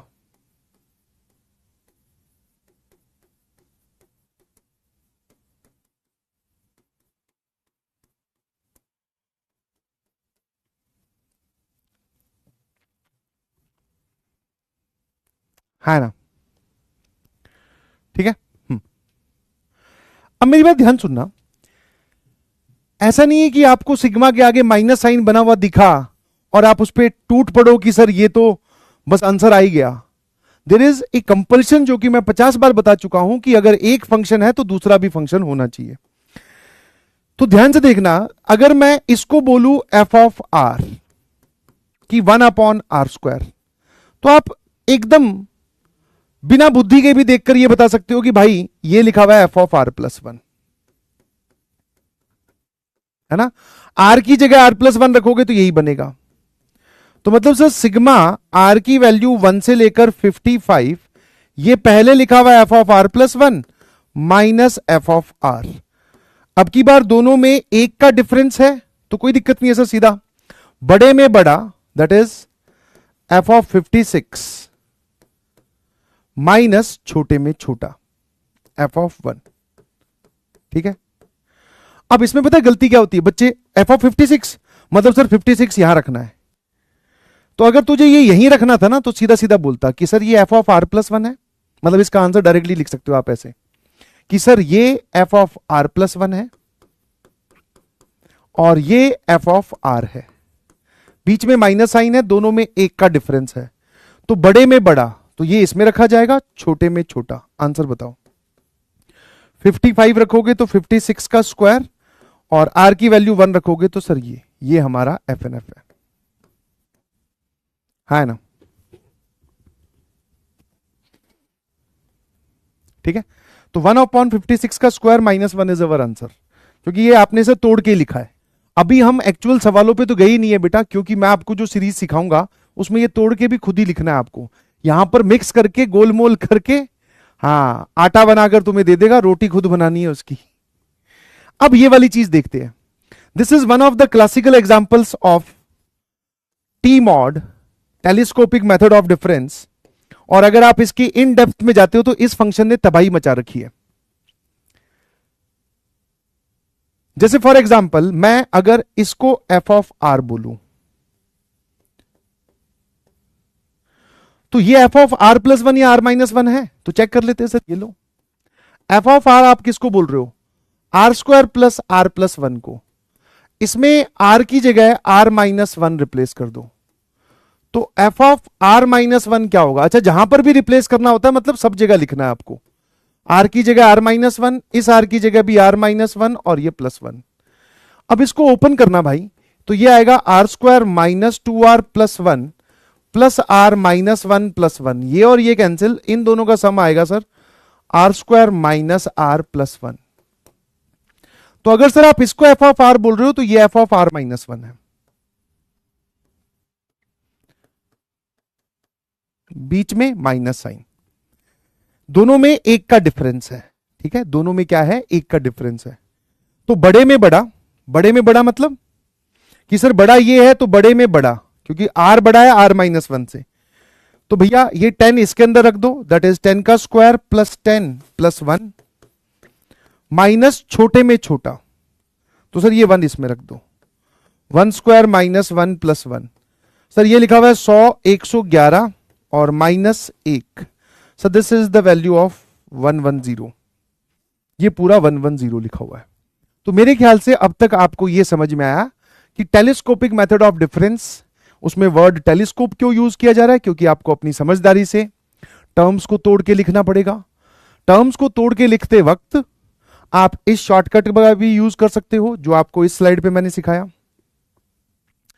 बड़े में बड़ा छोटे में छोटा। ये तो ऑब्वियसली एंड रिजल्ट लिखने के काम आता है, ये कोई इस सवाल में सोचने वाला बिंदु नहीं है, ये रटा रटा है। जिसको मान लो, अगर मान लो ये बड़े में बड़ा छोटे में छोटा नहीं पता होगा तो उसका क्या है सर, हार्डली 45 सेकंड और लग जाएंगे, वो ऐसे काटा पीटी करके देख लेगा कि आंसर क्या आ रहा है। तो दिस इज माइंडलेस जॉब, इसमें कोई दिमाग वाला काम नहीं है। फिर आपने हमें एक चीज और बताई कि दोनों तरफ फंक्शन सेम होना चाहिए, फंक्शन शुड बी सेम। दोनों के अंदर जो लिखा हुआ है उसमें डिफरेंस 1 का 2 का 3 का वो चलेगा, बट एफ सेम होना चाहिए। अब तक आपने हमें सर कोई सवाल नहीं करवाया, and this brings me to the type 1 of telescopic method of difference. Type 1 पे भी बहुत सारे सवाल आते हैं जहां पर न्यूमरेटर या डिनोमिनेटर में आपको एपी वाली टर्म्स मल्टीप्लीकेशन में दिखाई दे। वापस इस टाइप को सुनो बेटा, समझने और लिखने की जल्दी मत कीजिएगा, आराम आराम समझो, because this topic is heavy. आप बाहर मार्केट में जाओगे तो बच्चों को इस टॉपिक से डर लगता है कि पता नहीं यार कौन सी टर्म को कैसे तोड़ के लिखते हैं, कोई नहीं पता। तो इसलिए बाइफरकेट करके पढ़ा रहा हूं, आराम आराम सुनना। पहला टाइप बहुत ही आसान है और इस पे भी क्वेश्चन आते हैं, ध्यान रखना। ऐसा नहीं कि जो मुश्किल वाला पार्ट है उसी पे ही सवाल आते हैं, इजी वाले पे भी आते हैं। कॉन्टिन्यूअस टर्म्स ऑफ एपी, लगातार टर्म्स, मतलब 3 टर्म्स होगी, 2 टर्म्स होगी। एपी की कुछ टर्म्स मल्टीप्लीकेशन में होंगी, या तो न्यूमरेटर में या डिनोमिनेटर में। जैसे कि यहां पर मुझे दिख रहा है 1 2 3 4, ये सब जो लोग हैं 2 2 करके आपने मल्टीप्लीकेशन न्यूमरेटर में दे रखा है। यहां पर ये 1 2 3 2 3 4 3 4 5, ये सब लोग भी एपी की टर्म्स हैं, 1 2 3 4 5, ये आपने डिनोमिनेटर में दे रखी है ना। मतलब जैसे मैं आपसे पूछूं कि इसमें मैं किस किस को मल्टीप्लाई कर रहा हूं, तो 1 2 3 4 इन नंबर्स का यूज करके आप 2 2 का कॉम्बिनेशन बिठा रहे हो। तो मतलब these are the terms of AP जो कि न्यूमरेटर या डिनोमिनेटर में मल्टीप्लीकेशन में चल रही हैं। बहुत ही सिंपल सा काम है, ध्यान से सुनना। जब टर्म्स न्यूमरेटर में होती हैं मल्टीप्लीकेशन में, जब टर्म्स न्यूमरेटर में मल्टीप्लीकेशन में होती हैं, पैटर्न फॉलो करके ऑब्जर्वेशन से जनरल टर्म लिखो। पहले वाले का आंसर बता रहा हूं मैं, ध्यान सुनना। इसकी टी आर क्या आएगी ये बताइए, what is the T R here. Observation, क्योंकि पहले वाले में 1 इंटू 2, दूसरे वाले में 2 इंटू 3, तीसरे वाले में 3 इंटू 4। जिस टर्म का मैं नाम ले रहा हूं वो टर्म उसी नंबर से शुरू हो रही है। थर्ड टर्म 3 से, सेकंड टर्म 2 से, फर्स्ट टर्म 1 से, तो आरथ टर्म R से, इंटू सर इसके अगले टर्म उससे एक ज्यादा है, उसकी अगली टर्म उससे एक ज्यादा है, तो मेरे हिसाब से तो टी आर जो है वो R इंटू R प्लस 1 है। And I hope everyone should agree कि यहां से टी आर यही है। और चाहे आप ऑब्जर्वेशन से लिखो चाहे आप मेथड से लिखो, हम एक बार फटाफट मन ही मन में चेक कर लेते हैं। सर आर की वैल्यू 1 रखने पर 1 इंटू 2, 2 रखने पर 2 इंटू 3, 3 रखने पर 3 इंटू 4। हाँ सर ठीक लिखा हुआ है। अब यहां से एक बच्चा बोलेगा सर इसका इलाज तो हम ऑलरेडी जानते हैं। आप क्या पूछ रहे हो sir, sum up to 15 terms, तो ये लो सिग्मा आर की वैल्यू 1 से लेकर 15 और इसके आगे टी आर क्या है sir, are square plus R. मैंने कहा ये मेथड तू जानता है तो बहुत अच्छी बात है ना भाई। इसका मतलब ये थोड़ी टेलीस्कोपिक मेथड ऑफ डिफरेंस नहीं सीखेगा, इससे जवाब आ जाएगा क्योंकि एस पूछ रहा है। अब टेलीस्कोपिक मेथड ऑफ डिफरेंस क्या बोलता है कि जब भी टर्म्स न्यूमरेटर में मल्टीप्लीकेशन में हो, अब जरा देखना इसको दो, कितने लोगों को यह समझ में आया कि टेलीस्कोपिक मेथड ऑफ डिफरेंस में करना क्या है। यहां तक आपने शायद ध्यान से देखा नहीं। जनरल टर्म लिखने वाला प्रोग्राम तो अब तक जो चल रहा था वही चलेगा, मतलब जनरल टर्म हम चाहे ऑब्जर्वेशन या मेथड से लिखें। उसके बाद में ये है सर स्टेप, जादुई स्टेप ये है कि आपको उसको दो के डिफरेंस में तोड़ के लिखना है ताकि कैंसिलेशन हो। सिर्फ डिफरेंस में तोड़ के लिखना is not a good thing, cancellation भी होनी चाहिए। तो अब यहां से टेलीस्कोपिक मेथड ऑफ डिफरेंस अपना चमत्कार दिखाएगा, देखना सही। अगर आपको इसको दो में तोड़ के लिखना है तो इस पैटर्न को फॉलो करते हुए, जैसे ये वाली टर्म में एक ज्यादा है, आर है तो आर प्लस 1, तो इस केस में कैसे तोड़ के लिखते हैं बेटा, आर प्लस 1 तो ऑलरेडी टी आर में था। इसी पैटर्न को फॉलो करते हुए अगर मैं अगली टर्म लिखूं मल्टीप्लीकेशन में तो क्या लिखूंगा सर, आर में एक ज्यादा आर प्लस 1, आर प्लस 1 में एक ज्यादा आर प्लस 2, ठीक है ना। तो आर प्लस 2 और इसी पैटर्न को फॉलो करते हुए पीछे की तरफ जाऊं तो आर से पहले वाली टर्म कौन सी होगी, आर प्लस 1 में से एक घटाया आर में से एक घटाया आर माइनस 1। इन दोनों के डिफरेंस से मल्टीप्लाई कर दो, उस पैटर्न को फॉलो करते हुए जो नेक्स्ट टर्म आएगी माइनस उसी पैटर्न में पीछे की ओर जाते हुए जो पहले वाली टर्म से भी प्रीवियस टर्म आएगी, उन दोनों का डिफरेंस मल्टीप्लाई कर दो। ध्यान से देखो ये क्या लिखा हुआ है sir, R plus 2 minus R minus 1 is basically ये पूरा 3 लिखा हुआ है। तो 3 से मल्टीप्लाई और 3 से डिवाइड, लो भैया तो हमारी जो टी आर है वो टूट गई सर, टूट गई। अब इन दोनों को अंदर भेजो इससे, तो ये बनेगा R plus 1 into R plus 2 upon 3। किसको अंदर भेजा है, आर प्लस 1 अपॉन 3 को अंदर भेजा है, माइनस इस आर प्लस 1 अपॉन 3 को इससे मल्टीप्लाई करो, that is R minus 1 R plus 1 upon 3। आपकी मन की संतुष्टि के लिए यू कैन वेरीफाई कि जैसे आपकी जो सीक्वेंस है उसमें पहली टर्म क्या है 1 into 2, that is numerical value 2 आ रही है। आप इसमें आर की वैल्यू 1 डाल के देखो, अभी भी 2 आएगी। आर की वैल्यू 1 डालती है सर ये 0 हो जाएगा, और ये कितना आएगा 1 into 2 into 3 divided by 3, 3 cancel तो 1 इंटू 2 ही आ रहा है। फिर हमारी अगली टर्म क्या है सर इसमें 2 इंटू 3, इसमें आर की वैल्यू 2 डालकर देख, इस पूरे की वैल्यू 6 आएगी, करके देख, इस पूरे की वैल्यू 6 आएगी आफ्टर सिंप्लीफिकेशन। तो कुछ लोग बोलेंगे सर इतना फायदा क्या हुआ फिर इसका, अरे मैंने कहा मेथड सिखा रहा हूं भाई, फायदा नुकसान मत देख, मेथड सिखा रहा हूं। तेरे पास ये एक आसान रास्ता है, मैं जानता हूं कि this method is good sir, this is बहुत बढ़िया, why we are wasting time. तो अभी ले, मैं यहां पर 4 नंबर मल्टीप्लीकेशन में दे दूं तो तेरा ये मेथड जो है ना भाई लंगोटी उठा के भाग जाएगा। हाँ, क्योंकि आर की पावर 4 का समेशन आपको नहीं आता है, but this method will still prevails. समझ गए? अब आप ध्यान से देखोगे, हाँ पहले तो न्यूमेरिकल वैल्यू चेक कर लो, बिल्कुल विश्वास मत करो। तो ध्यान से देखोगे अगर मैं इसको एफ आर बोलूं, मतलब कि ये अगर फंक्शन ऑफ आर है, तो ध्यान से देखिए ये फंक्शन ऑफ आर प्लस 1 है। आर प्लस 1 कैसे, आर जहां जहां पे आर दिख रहा है वहां पे आर प्लस 1 लिख दे। तो इसकी जगह आर प्लस 1 एक माइनस 1 था, इस आर की जगह आर प्लस 1, इस आर की जगह आर प्लस 1 एक प्लस 1 था, और 3 तो कांस्टेंट है, तो ये लिखा हुआ है आर, ये रहा, ये लिखा हुआ है r+1, ये रहा, ये लिखा हुआ है r+2, ये रहा, डिनोमिनेटर में 3 ये रहा। ठीक है सर, जवाब आ गया। अब मैंने कहा देख, अब मैं वो जो शॉर्टकट सिखाया वो यूज कर लेता हूं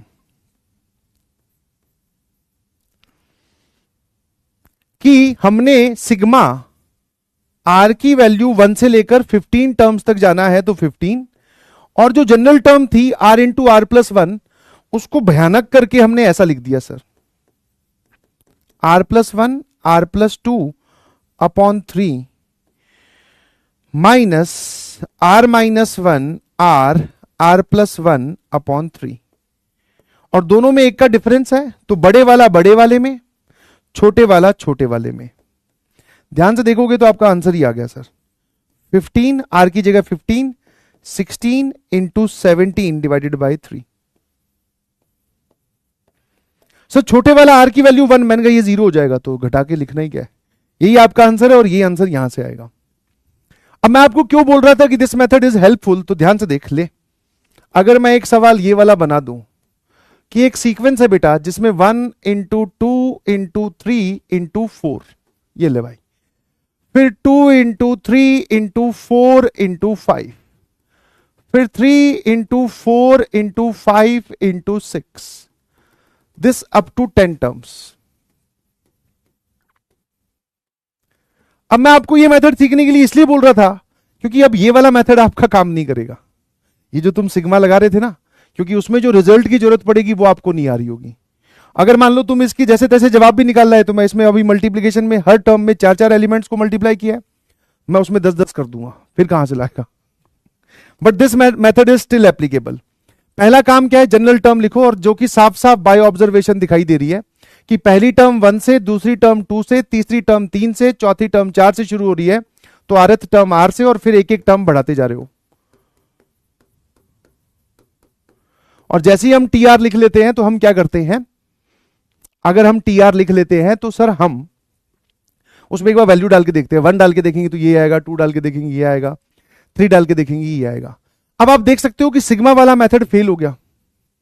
इस पे अगर आप सिग्मा लगाने चले गए तो ध्यान से देख भाई, इसमें सिग्मा वाले मेथड में तेरे पास में r की पावर 4 बनेगा,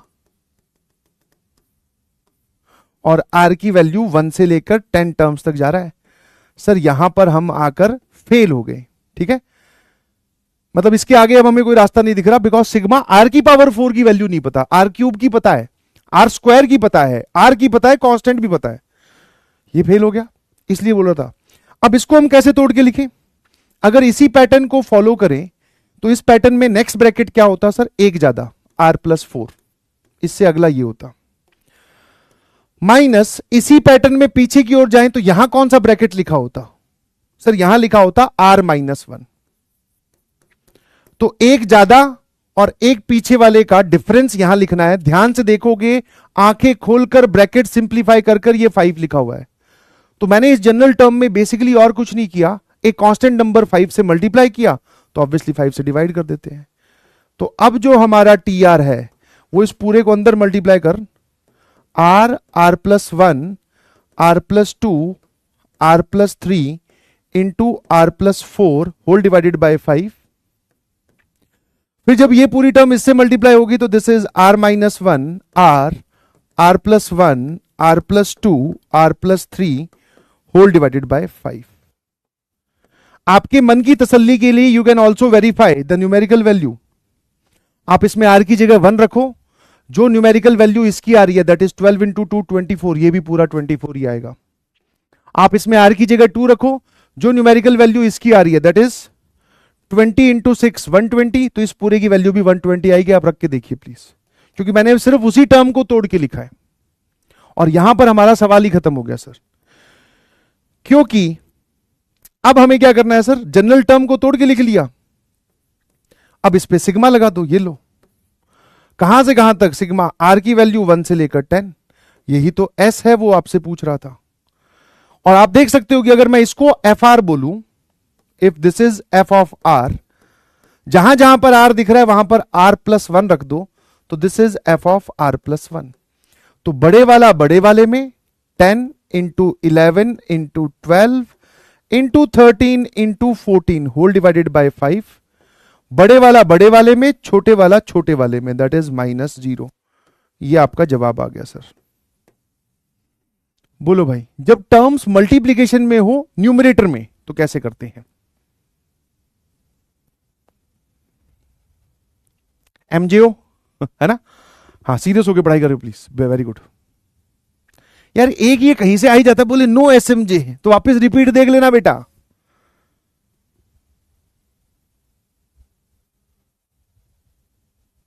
और ये भी समझ में आएगी अब की बार वाई सिग्मा फेल्ड।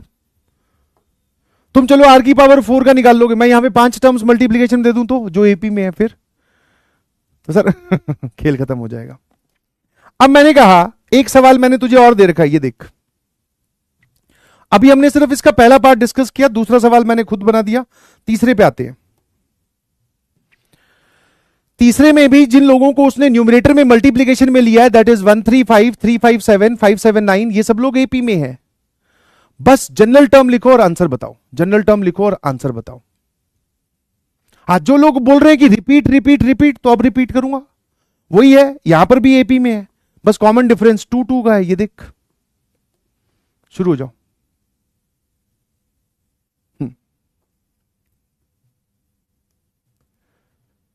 अब ये देखना जरा, बस इतना सा इसमें एक छोटा सा कैच ये है, वो ये है भाई साहब कि इसमें अब की बार ऑड टर्म्स है मल्टीप्लीकेशन में, रेदर देन आप इसको ऐसे बोल दो। एक बच्चा बोलता है सर इसका जनरल टर्म पता है क्या होगा? आर, फिर इसमें 2 ज्यादा r+2, और फिर इसमें भी 2 ज्यादा तो r+4।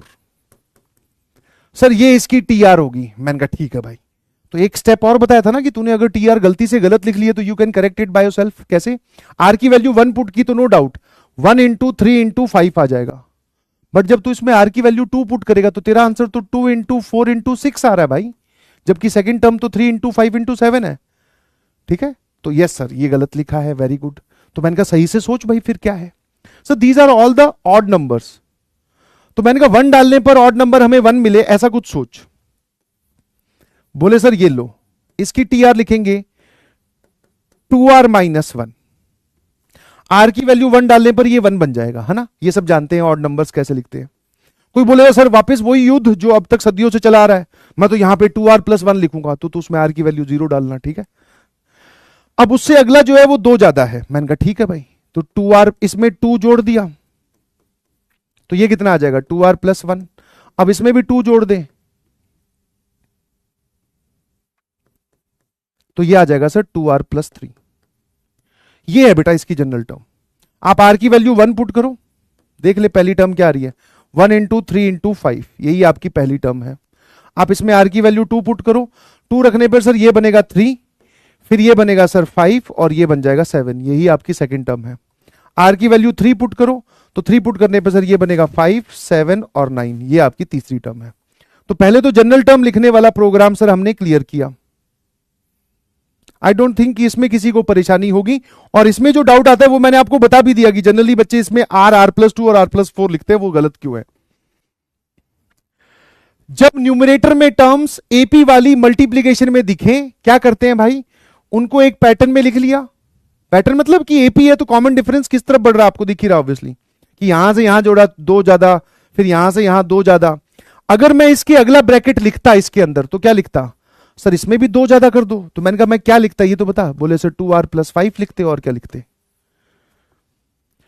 क्या करते हैं, फिर से रिपीट कर रहा हूं, इस पैटर्न में जो नेक्स्ट ब्रैकेट अगर होता है, नहीं होता तो क्या होता सर, इस ब्रैकेट में 2 ज्यादा, और इसी पैटर्न को फॉलो करते हुए पीछे की तरफ वाले से पहले ब्रैकेट से भी पहले एक ब्रैकेट अगर होता तो क्या होता? सर यहां से 2 कम, यहां से भी 2 कम, तो इसमें से भी 2 घटा दो, तो दैट इज 2r-3। 2r-1 में से 2 घटाए तो दैट इज 2r-3। अब इनका डिफरेंस, सर इनका डिफरेंस, हां, एक आगे वाले ब्रैकेट और एक पीछे वाले ब्रैकेट का जो डिफरेंस होता है वो हमेशा कांस्टेंट आता है, और ये कांस्टेंट कितना है सबको दिखाई दे रहा है, 2r+5 माइनस साइन अंदर भेज -2r+3, 2r cancel, basically sir ये पूरा 8 लिखा हुआ है। तो न्यूमेरिकली आपने 8 से मल्टीप्लाई किया तो 8 से डिवाइड कर दो, है ना? अब इस पूरे को अंदर भेज दो। अंदर भेज दो मतलब कि सर ये बाहर आपके पास में एक पूरा फ्रैक्शन या लिखा हुआ है, इसको इससे मल्टीप्लाई करोगे तो क्या आएगा, इसको इससे मल्टीप्लाई करेंगे सर, ये आएगा 2r minus 1, 2r plus 1, 2r plus 3 और 2r प्लस 5 अपॉन 8। और जब यही इससे जाकर मल्टीप्लाई होगा तो सबसे छोटे वाला ब्रैकेट ये है, तो इसको सबसे पहले लिख रहा हूं, 2r minus 3, 2r minus 1, 2r plus 1 और 2r plus 3 and whole divided by 8, बीच में माइनस साइन। ये सर हमने टीआर लिख लिया सिग्मा के आगे। अच्छा, अब सर वो वाली चेक पॉइंट कि अगर ये एफ आर है, अगर ये एफ आर है तो ये एफ आर प्लस 1 है, ये एफ आर है तो ये एफ आर माइनस 1 है। चेक कर लो, मान लो अगर मैं इसको एफ आर बोलूं, लेट से कि ये हमारा एफ आर है, तो भाई ये एफ आर माइनस 1 है, एक का डिफरेंस होना चाहिए। कोई बोलेगा सर ये एफ आर तो ये एफ आर प्लस 1, सही बोल रहा है भाई, ये एफ आर तो ये एफ आर माइनस 1, डिफरेंस तो एक का ही लिख रहा हूं ना, देखो बीच में ध्यान से। सर कैसे पता, तो मैंने कहा देख ले, जहां जहां पे आर दिख रहा है वहां पे आर माइनस 1 पुट करके देख ले भाई। इस ब्रैकेट में आर की जगह आर माइनस 1, इस ब्रैकेट में आर की जगह आर माइनस 1, इस ब्रैकेट में आर की जगह आर माइनस 1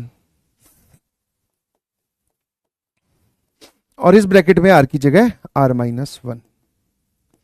तो ये देख ध्यान से क्या लिखा हुआ है, this is 2r minus 3, sir ये लिखा हुआ है 2r माइनस 1, ये लिखा हुआ है सर 2r प्लस 1 और ये लिखा हुआ है 2r प्लस 3, यही फंक्शन है।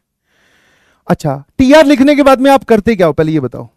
सर हम तो बस ये सोचते हैं कि सवाल का जवाब कैसे आएगा। तो उसने बोला है आर की अप टू एन टर्म्स, मतलब आर की वैल्यू 1 से लेकर एन तक जानी है। ठीक है भाई, बड़े वाले में बड़ा, छोटे वाले में छोटा। जो इसको एफ आर और इसको एफ आर प्लस 1 बोलता तो भी तेरे लिए बड़े वाला यही होता।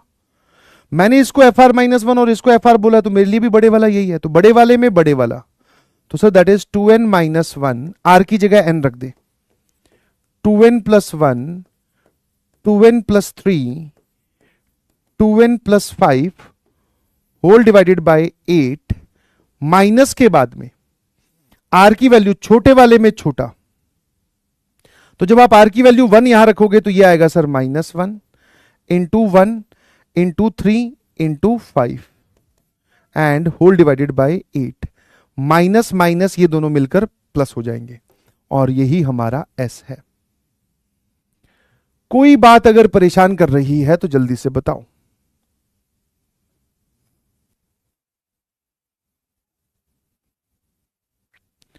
ठीक है, तो न्यूमरेटर और डिनोमिनेटर, और न्यूमरेटर में अगर टर्म्स मल्टीप्लीकेशन में हो तो क्या करना है, क्लियर है।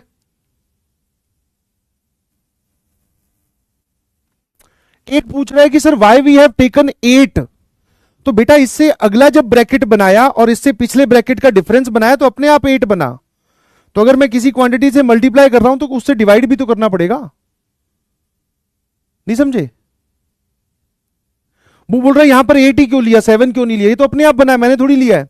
इससे अगला ब्रैकेट क्या होता, 2 जोड़ने पर तो 2r प्लस 5, इससे पिछला ब्रैकेट क्या होता सर 2r माइनस 3।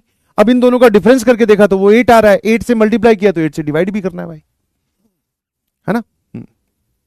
चलिए, अब बात आती है कि सर अगर टर्म्स डिनोमिनेटर में मल्टीप्लीकेशन में हो, जो कि आपको तीसरे पार्ट में दिखाई दे रही है,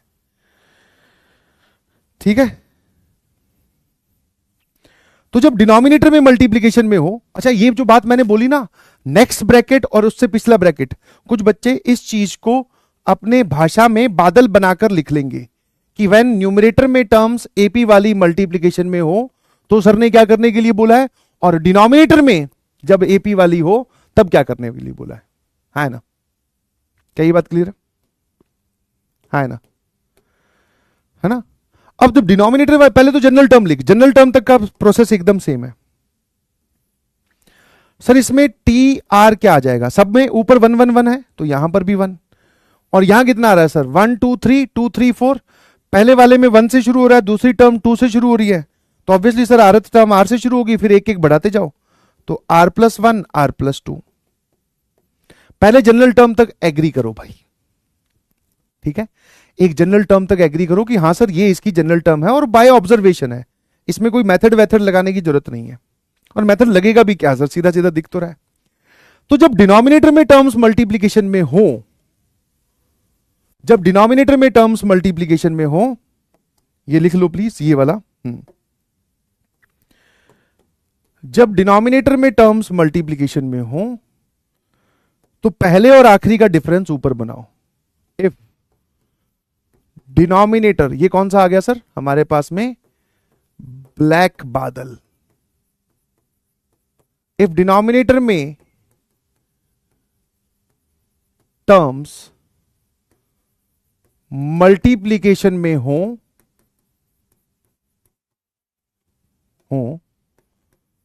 तो फर्स्ट एंड लास्ट का डिफरेंस न्यूमरेटर में बनाओ। अब ये बात जो मैंने लिखी है, ये क्या समझ में आ रहा है सर? धीरे धीरे मेरे ख्याल से आप इस पे एग्जाम्पल करवाओगे तो मतलब आई थिंक ये आपको, हमें पूरा अच्छे से समझ में आ जाएगा। तो जब डिनोमिनेटर में टर्म्स मल्टीप्लीकेशन में हो तो फर्स्ट और लास्ट का डिफरेंस ऊपर बनाओ। अब what do you mean by first and last? तो ऑब्वियसली एक पैटर्न में लिखी गई ये चीजें, R, are plus one, are plus two, ठीक है। तो सर फर्स्ट कौन सा है? ये रहा। लास्ट कौन सा है? ये वाला। इनका डिफरेंस ऊपर न्यूमरेटर में बनाइए प्लीज। तो सर आर प्लस टू में से अगर मैं आर घटा दूं तो ये कितना आ रहा है? टू। सर ऊपर तो वन है, टू तो है ही नहीं। तो मैंने कहा यार मैथमेटिक्स की यही तो खूबसूरती है। मैंने क्या किया, टू से मल्टीप्लाई और टू से डिवाइड कर दिया। कर सकता हूं ऐसा तो? अब कोई बोलेगा सर आपने टू ही क्यों लिया? अरे भाई पहले और आखिरी का डिफरेंस टू ही आ रहा है, मैं क्या करूं? अब ये वाला जो टू है इसको ऐसे लिख दे, R plus two minus R. ध्यान से देख, इत्मीनान से, लंबी लंबी सांसें लेते हुए, ये और ये टर्म बिल्कुल सेम लिखी हुई है, क्योंकि ये लिखा हुआ है टू, टू और टू कैंसिल होगा, यही तो लिखा हुआ है। अब ऐसा करने से सर फायदा क्या हुआ? Split the denominator. मतलब ये जो हाफ है या टू है डिनोमिनेटर में, इसको बाहर रख, ये तो गया बाहर। स्प्लिट द डिनोमिनेटर मतलब जब ये तीनों टर्म्स इसके नीचे जाएंगी तो R plus two divided by R, are plus one, are plus two. तो आर प्लस टू कैंसिल हो जाएगा, ये लिखा हुआ है one upon R into R plus one. जब इस ब्रैकेट की बात कर रहा हूं, जब ये तीनों टर्म्स इसको डिवाइड करेंगी तो sir R, are plus one बचेगा। जब ये तीनों टर्म्स इसको डिवाइड करेंगी, मान लो ऊपर आर होता, तो आर आर कैंसिल होने के बाद में R plus one, are plus two बचता।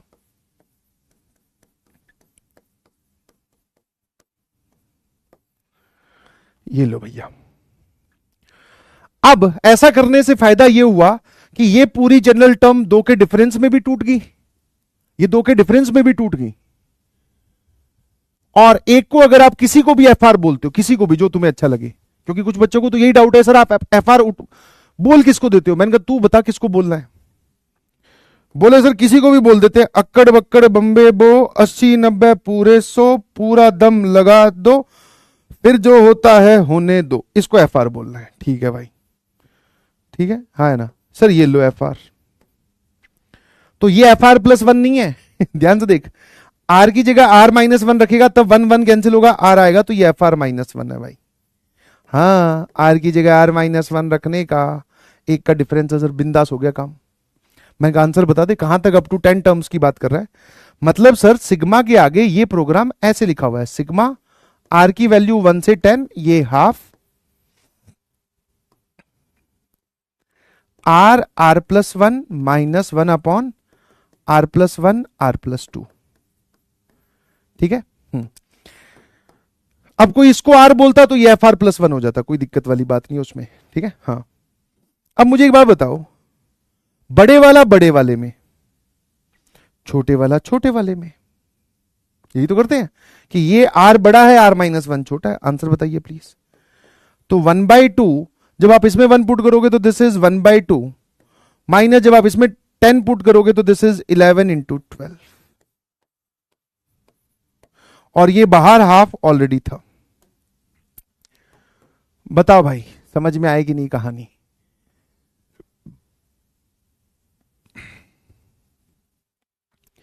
जब डिनोमिनेटर में टर्म्स मल्टीप्लीकेशन में हो और एपी में हो तो क्या करते हैं?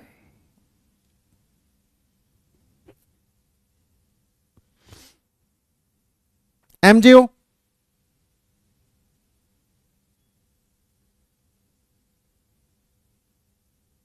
ठीक है, ये वाला सवाल रॉन्ग। हाँ, अब मैं फटाफट डाउट देखता हूं, जो भी आपके डाउट्स है पूछो, और बाकी लोग इसमें आगे बढ़े प्लीज। सर इसमें बड़ा छोटा नहीं समझ आता है।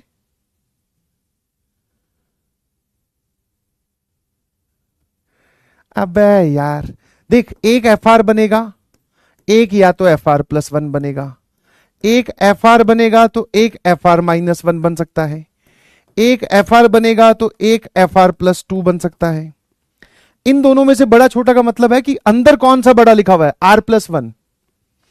इन दोनों में से बड़े छोटे का मतलब है बड़ा कौन सा लिखा हुआ है, ये। इन दोनों में से बड़े का मतलब है कि अंदर कौन सा लिखा हुआ है। मैं पूरे न्यूमेरिकल वैल्यू की बात नहीं कर रहा हूं, अंदर आर और आर प्लस वन में से बड़ा ये है, तो बड़े वाले में बड़ा, छोटे वाले में छोटा, ये बोल रहा हूं। चलिए, इसमें क्या होता है, यहां पर अगर आप ध्यान से देखोगे तो size of the term is increasing, है ना, size of the term is increasing.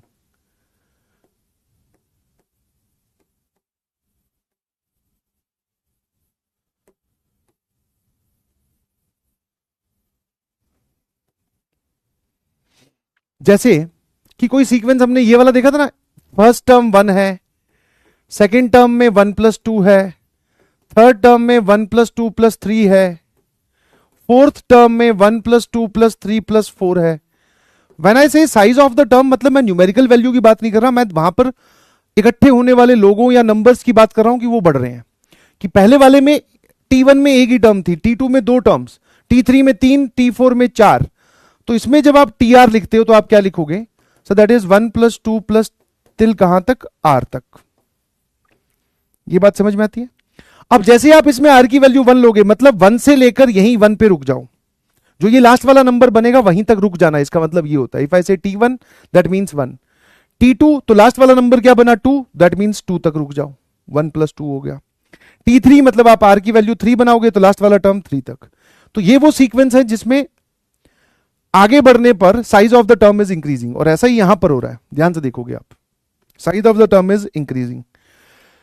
पहली टर्म में ऊपर तो वन है, दूसरे में दो है, तीसरे में तीन है, चौथे में चार होगा। ऊपर वाली टर्म का तो पैटर्न समझ में आ गया। पहली टर्म में दो ऑड नंबर्स हैं शुरू के, दूसरी टर्म में तीन, तीसरी टर्म में चार, चौथी टर्म में पांच, ऐसे चलता जाएगा। मतलब ऑड नंबर्स जो मल्टीप्लाई हो रहे हैं उनका अमाउंट बढ़ता जा रहा है। ठीक है सर, इसकी अगर मुझे जनरल टर्म TR लिखनी हो तो सर एक चीज बाय ऑब्जर्वेशन तो समझ में आती है कि पहली टर्म में वन ऊपर है, दूसरी में दो ऊपर है, तीसरी में तीन ऊपर है, तो आरथ में R ऊपर होगा। अब मैंने कहा यार नीचे क्या लिखे, तो एक बच्चे ने बोला सर नीचे लिख दो R into R plus two. मैं कहा ये तेरी जनरल टर्म गलत है, तू वैल्यू पुट करके भी देख सकता है।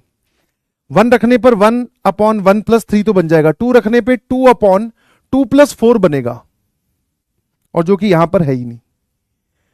और दूसरा तूने साइज वाली बात कहां कंसीडर की कि पहली में दो ही टर्म्स मल्टीप्लीकेशन में है, दूसरी में तीन होनी चाहिए, चौथी में चार, सॉरी पहली में दो, दूसरी में तीन, तीसरी में चार और चौथी में पांच। तो R में कितनी होंगी यहां पर सर, यहां पर आपके पास में R plus one odd numbers का मल्टीप्लीकेशन होगा।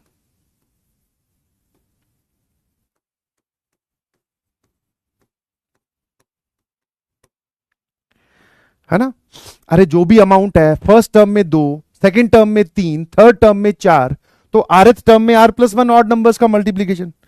और ऑड नंबर हमेशा वन से शुरू हो रहे हैं, ध्यान से देखो। तो यहां मैं लिखूंगा one into three into five, कहां तक। अब ऐसे सोच लो कि R की वैल्यू वन डालने पर थ्री बन जाना चाहिए लास्ट टर्म, ताकि ये सीरीज यहीं तक रुक जाए। तो सर वो जाएगा 2R प्लस वन तक।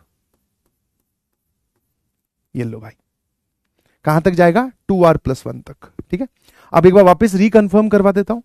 If I put R equals to one, तो ये क्या बनेगा सर, थ्री। दैट मीन्स इस मल्टीप्लीकेशन में तीन तक रुक जाओ, तो वन इंटू थ्री ये लिखा हुआ sir. If I put R equals to two, तो ये बनेगा पांच, मतलब इस मल्टीप्लीकेशन में पांच तक रुक जाओ सर, ये लिखे हुए। अगर मैं तीन डालू वैल्यू तो ये बनेगा सर सेवन, तो इसमें 7 तक रुक जाना, ये लिखे हुए। जब size of the term increase करती है तो ऐसे आपको लिखना पड़ता है जनरल टर्म, जिसमें स्टार्टिंग होती है कांस्टेंट से और एंडिंग होती है आर पर, ऐसे। तो अभी तक हमने पूरा दिमाग लगाया इसकी जनरल टर्म लिखने में, ठीक है। अब ये तुम्हारी सहूलियत के लिए लिखा था, ये हटा दो। सर मेन मुद्दा अभी भी वही है। इस जनरल टर्म में जब मैं देखता हूं तो कुछ एपी की टर्म्स, कॉमन डिफरेंस जिनमें दो हैं, वो मुझे मल्टीप्लीकेशन में दिखाई देती है, और मेरे दिमाग में सिर्फ और सिर्फ ये ब्लैक बादल वाली दिमाग में बात घूम रही है कि फर्स्ट एंड लास्ट का डिफरेंस न्यूमरेटर में बनाओ। आजा भाई, फर्स्ट कौन है 1, लास्ट कौन है 2r + 1, इनका डिफरेंस कितना होगा सर अलग से कैलकुलेट करके देख लेते हैं कि 2r + 1 में से 1 घटाऊं तो सर ये आएगा 2r। आप बोल रहे हो कि ये वाली क्वांटिटी न्यूमरेटर में बनाओ, मैंने कहा हां। ध्यान से जब मैं देखता हूं तो न्यूमरेटर में 2r नहीं है, r है। दैट मीन सर मुझे एक काम करना पड़ेगा एक्स्ट्रा। मैंने कहा कौन सा? बोले सर एक 2 से मल्टीप्लाई और एक 2 से डिवाइड। अब कुछ लोग बोलेंगे सर ये 2 कहां से आया, तो उन कुछ लोगों तक जवाब पहुंचा दीजिए प्लीज कि बेटा जब इन पहले और आखिरी का डिफरेंस बना रहे हैं तो we need 2r in the numerator, जबकि वहां अवेलेबल सिर्फ r है, तो 2 से मल्टीप्लाई डिवाइड कर दो, तो इसको बोलते हैं बन गया डिफरेंस, ठीक है। अब इस 2r को आप कैसे लिखने वाले हो? पहले और आखिरी का डिफरेंस लिखो, 2r + 1 - 1, ठीक है ना, ठीक है ना। इस पूरे स्टेप को आपने देखा।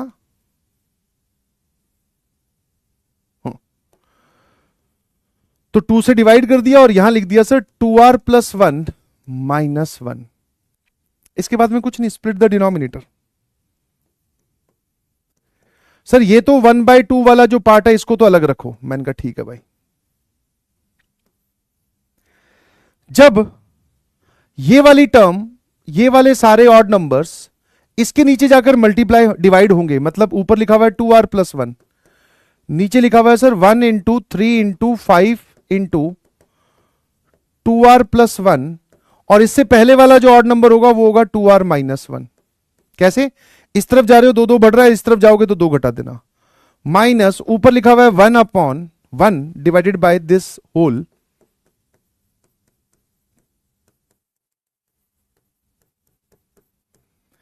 ठीक है। अब यहां से ये और ये गया है ना, तो ऊपर लिखा हुआ है सर 1/135 टिल कहां तक? अब लास्ट ऑड नंबर है 2r - 1, माइनस के बाद में 1/135 लास्ट ऑड नंबर है सर 2r + 1, ठीक है। इफ आई पुट r = 1, आ जाओ, काफी देर होगी, शॉर्टकट खेल रहे हैं। t1 बताओ मुझे, अगर मैं r की वैल्यू 1 पुट करूं इस पूरे में, कर सकता हूं? r की वैल्यू 1 पुट करते ही सर ये 1 बन जाएगा, दैट मींस इस मल्टीप्लीकेशन में 1 तक रुक जाओ। तो ये क्या लिखा हुआ है, दिस इज 1/1 माइनस r की वैल्यू यहां 1 पुट करने पर सर ये बनेगा 3, तो यहां तक रुक जाओ, तो दिस इज 1/1 × 3। और आप देख सकते हैं इस पूरे की न्यूमेरिकल वैल्यू भी वही लिखी हुई है 1/3, चेक कर ले, ये पूरा सिंप्लीफाई होकर 1/3 लिखा हुआ है। फिर मैं अगर तुझसे T2 पूछूं, T2 का मतलब हो गया आप r की वैल्यू 2 पुट कर रहे हो, तो सर ये 2 पुट करने पर 3 बनेगा, मतलब यहां तक आपको टर्म्स लेनी है, तो 1/1 × 3, और ये वाला बन जाएगा सर 5, 2 पुट करने पर, तो यहां पर आएगा 135, 3 नंबर्स का मल्टीप्लीकेशन। आप इसमें एलसीएम वेल्सियम लेकर इस पूरे की न्यूमेरिकल वैल्यू कैलकुलेट कर बेटा, और इस पूरे की न्यूमेरिकल वैल्यू कितनी है 2/15, ये भी 2/15 ही लिखा हुआ है, वेरीफाई कर लेना भाई, 2 मिनट लगेगी एलसीएम लेने में, ठीक है सर। T3 की अगर हम बात करें तो T3 कितना होगा, दैट इज 1/2, अब 3 पुट करने पे सर ये बनेगा 5, तो 1 × 3 × 5 minus 1 × 3 × 5 × 7। I hope you can clearly visualise the pattern.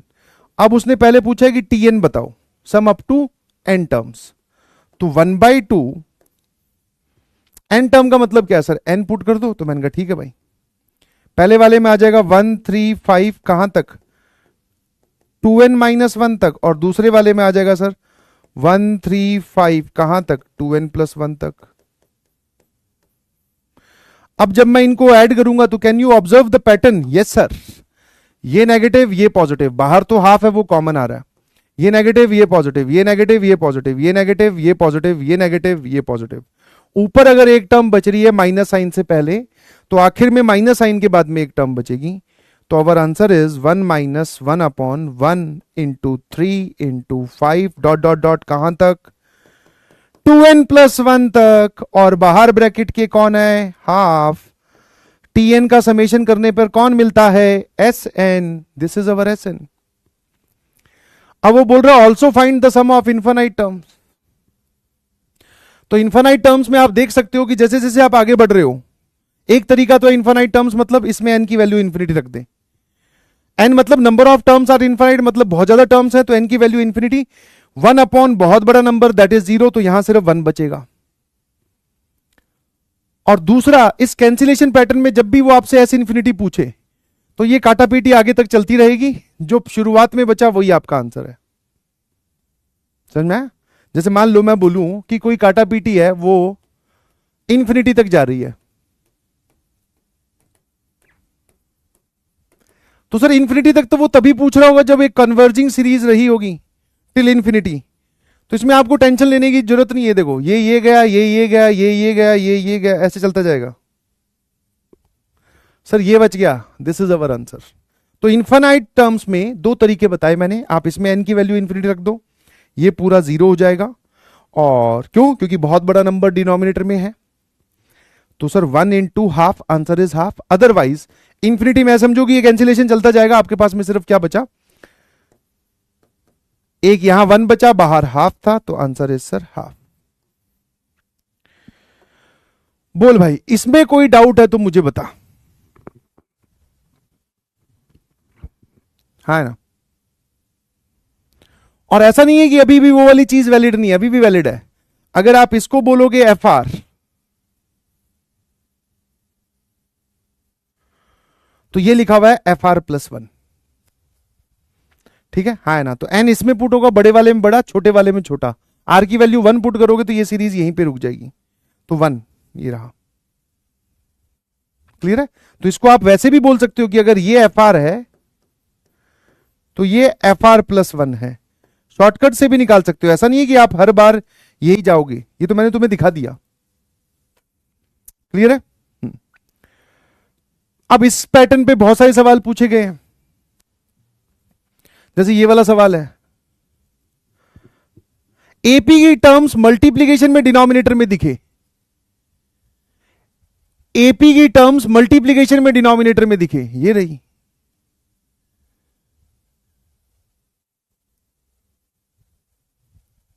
है ना? एपी की टर्म मल्टीप्लीकेशन में डिनोमिनेटर में दिखे, ये रही। है ना? एपी वाली टर्म्स मल्टीप्लीकेशन में डिनोमिनेटर में दिखे। कर सकते हैं आप ये सवाल? हाँ सर।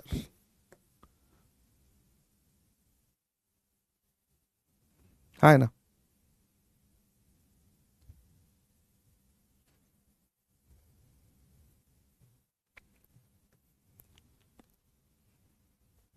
निमोमडा पागल वागल है क्या? हाँ, डाउट जो है वो पूछो। पायल ओपी कहिएगे, ये ले। Got teacher MJ SMJ। Sir जो फंक्शन हम बना रहे हैं FR/-1, या इसमें डिफरेंस एक का ही होना चाहिए, ऐसा क्यों? ऐसा जरूरी नहीं है, 2 का होगा तो भी चलेगा, उस साइड एक का ही होना चाहिए। है ना? उस साइड की एक का होगा। ठीक है, आ जाइए। तुम लोगों को लग रहा है ज्यादा ही एक्सप्लेनेशन, मतलब 2-3 सवाल करवा के खेल खिला देना था, बट तुम्हें क्या है,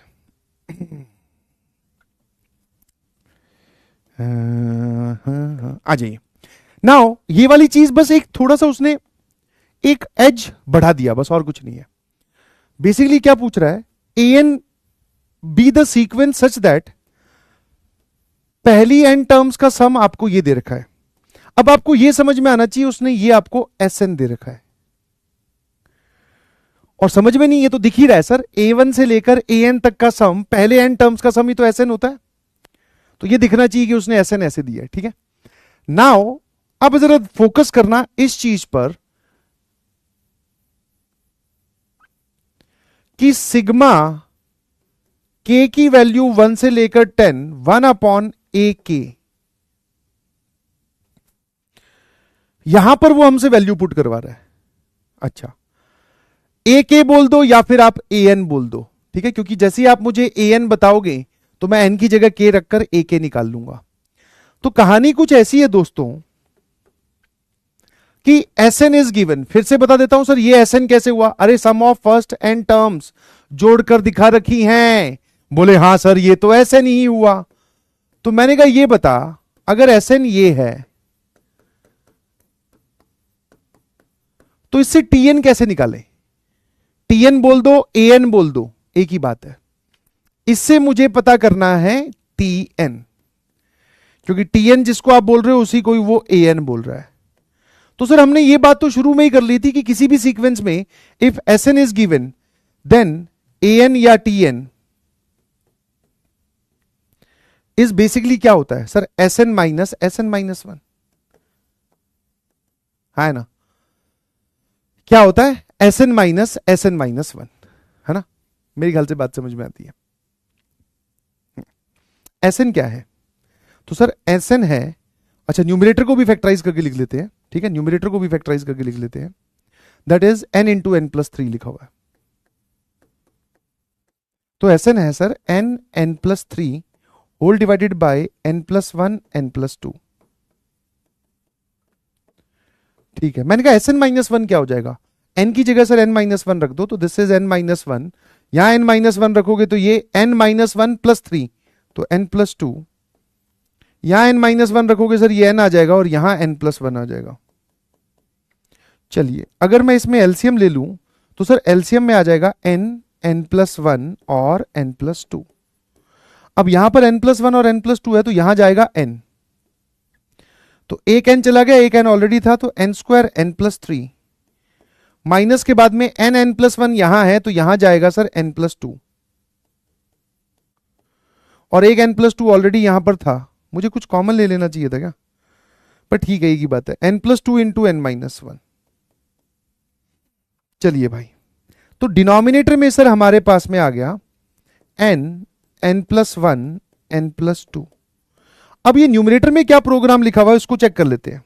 इसको अंदर भेजा तो सर ये आ जाएगा n cube plus 3n square, minus के बाद में ये कितना आएगा सर, इसका स्क्वायर ओपन करते हैं तो this is n square plus 4n plus 4 into n minus 1। अब इसको अंदर भेज तो ये आ जाएगा n cube plus 4n square plus 4n, और इसको अंदर भेज तो minus n square minus 4n minus 4, तो ये लिखा हुआ है n क्यूब, इन दोनों का सम 3n स्क्वायर, ये और ये कैंसिल माइनस 4, और इसके बाहर माइनस साइन था तो ये माइनस ये प्लस, तो n cube minus 3n square, तो n cube cancel, 3n square cancel. Numerator को सिंप्लीफाई करने के बाद में सर ये ऊपर 4 आ रहा है, और जो कि मैंने पूरा आपको करके दिखाया। अब सर ये आपका an आ गया, तो अगर मैं यहां से आपसे 1 अपॉन an पूछूं तो what is 1 upon an? an ये आया है तो 1 अपॉन an इसका reciprocal n plus 1 n plus 2 upon 4। अब 1 अपॉन ak पूछूं तो सर इन सब की जगह k रख दो। मैंने कहा ठीक है भाई। तो यहां क्या रखेंगे जरा देखना, ak की जगह दिस इज सिग्मा k की वैल्यू 1 से लेकर 10, 1 अपॉन ak इज 1/4 बाहर, और यहां पे आ जाएगा k प्लस 1 k प्लस 2। अब इसकी वैल्यू पूछी है, इसमें हमारे पास में दो मेथड है, एक डायरेक्टली सिग्मा का रिजल्ट, कैसे सर, क्योंकि यहां पर k क्यूब की सबसे बड़ी टर्म बनेगी that you can perfectly find, और दूसरा टेलीस्कोपिक मेथड ऑफ डिफरेंस, ठीक है। और जो आंसर आ रहा है P1 P2 P3 are the first m prime numbers, तो m की वैल्यू मतलब इस पूरे को 1/4 है, पहले ये वैल्यू निकालना, इसकी जो भी वैल्यू है वो यहां पुट करना, फिर उसकी प्राइम फैक्टराइजेशन बतानी है कि उसमें कितने प्राइम फैक्टर्स हैं, ठीक है। तो दिस इज योर डिब्बी नंबर एक्स। तो यहां पर बस इतना सा बात मुझे बताना था कि अगर एसएन दे रखा है तो टीएन आपको निकालनी आनी चाहिए, और उसके बाद में आप टी मॉड भी लगा सकते हो। और यहां पर तो हमारे पास में सिग्मा भी अवेलेबल है सर, दोनों ऑप्शन अवेलेबल है, आप जैसे बोलोगे वैसे निपटा देंगे। मैंने कहा ठीक है ना। एक होमवर्क दिया और एक ये वाला। चलिए अब जो नेक्स्ट पार्ट हम पढ़ने जा रहे हैं, ध्यान सुनना, बेसिकली उसको आप भेजा फ्राई बोल सकते हो, और वो एक छोटी सी और मामूली सी फैक्टराइजेशन पे डिपेंड करता है। जैसे मेरे पीछे आप सबसे पहली आइडेंटिटी जो देख रहे हो, यू ऑल नो कि दिस इज 400 बीसी वाली आइडेंटिटी है ना, सबको फैक्टराइज करनी आती है। बट एक बार इन सबको हम फैक्टराइज करना सीखेंगे एक नई टेक्निक से, जिसमें फैक्टराइजेशन के वक्त में ध्यान क्या रखना है, और वो अगर आपने फैक्टराइजेशन सीख लिया, बस ये पूरा टॉपिक गया। और factorisation is basically based on completing perfect square. और ये बड़ा ही क्रिटिकल लगता है बच्चों को कि सर पता नहीं कैसे फैक्टराइज कर रहे हैं, क्या होगा। तो मैं आपको बताता हूं, पहले एक बार बताओ कि यहां तक समझ में आएगी नहीं, है ना।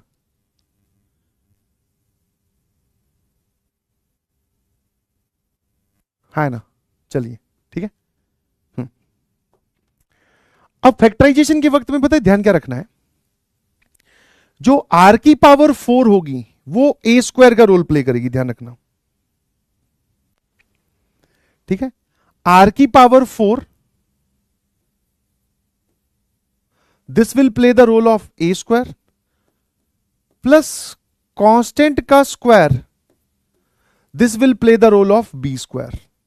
बस इतना समझो, आर की पावर 4 है वो ए स्क्वायर का रोल प्ले करेगी, और बी स्क्वायर का रोल कौन प्ले करेगी, कांस्टेंट। ये नहीं, इसको नहीं, इसको हमें लेना ही नहीं है पिक्चर में, ठीक है सर। उसके बाद में अगर मुझे परफेक्ट स्क्वायर बनाना हो, ए स्क्वायर प्लस बी स्क्वायर, तो मुझे अगर ये दो टर्म्स पता चल जाएं, तो उसके बाद में सिर्फ इतना सही है, 2ab वाली टर्म जोड़नी है और 2ab वाली टर्म घटानी है। सर ये a प्लस बी का होल स्क्वायर बन गया, है ना। तो मैं इसके बाद में आर की पावर 4 ए स्क्वायर का रोल प्ले करेगी, कांस्टेंट का स्क्वायर बी स्क्वायर का रोल प्ले करेगी, फिर मैं इसमें 2ab जोड़ूंगा और 2ab घटाऊंगा, और ऐसे करके मैं इन सबको फैक्टराइज करके दिखाता हूं। और आपने एक बार ऐसे फैक्टराइज कर लिया, आपका आंसर आ जाएगा।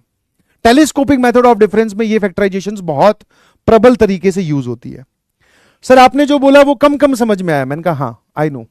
देख, आर की पावर 4 ये हो गया, अब कांस्टेंट, कांस्टेंट कौन सा है बेटा, ये, ठीक है सर। 1 को तो 1 का स्क्वायर लिख ही सकते हैं।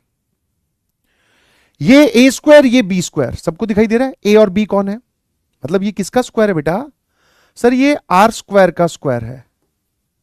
और ये किसका स्क्वायर है बेटा, ये 1 स्क्वायर है। तो जब आपको ए स्क्वायर और बी स्क्वायर दिख गए, plus 2ab minus 2ab plus 2, ए कौन है, आर स्क्वायर, जिसका यहां पर स्क्वायर लिखा हुआ है वो ए है ऑब्वियसली। तो आर स्क्वायर का स्क्वायर है, मतलब ये है सर ए और ये है बी, ये जोड़ा ये घटाया, और इसको अब तक हमने छेड़ा नहीं था, तो अब इसको यहां लिख देते हैं एज इट इज। तो पावर 4 और कांस्टेंट वाले को देखकर आपको सीधा फैक्टराइजेशन कंप्लीट करना है। I hope this is clear to everyone.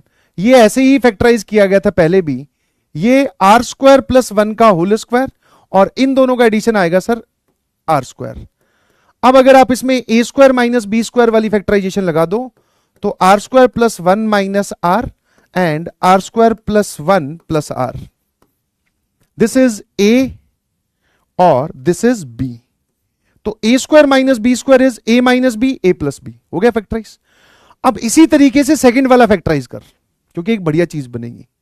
बस ये फैक्टराइजेशन ही सिखानी है मुझे।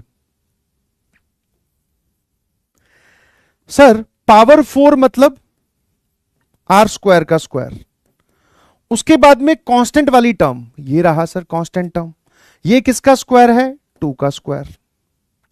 बस दोनों आइडेंटिफाई हो गए, प्लस 2ab, 2a कौन है सर, आर स्क्वायर, b कौन है सर, यहां पे जिसका स्क्वायर हो रहा है वो b, तो b हो रहा है सर 2 का स्क्वायर। ये आपने जोड़ा 4r स्क्वायर, तो 4r स्क्वायर घटा दो, और सर ये वाली टर्म अब तक आपने छेड़ी नहीं थी, इसको ले आओ, है ना।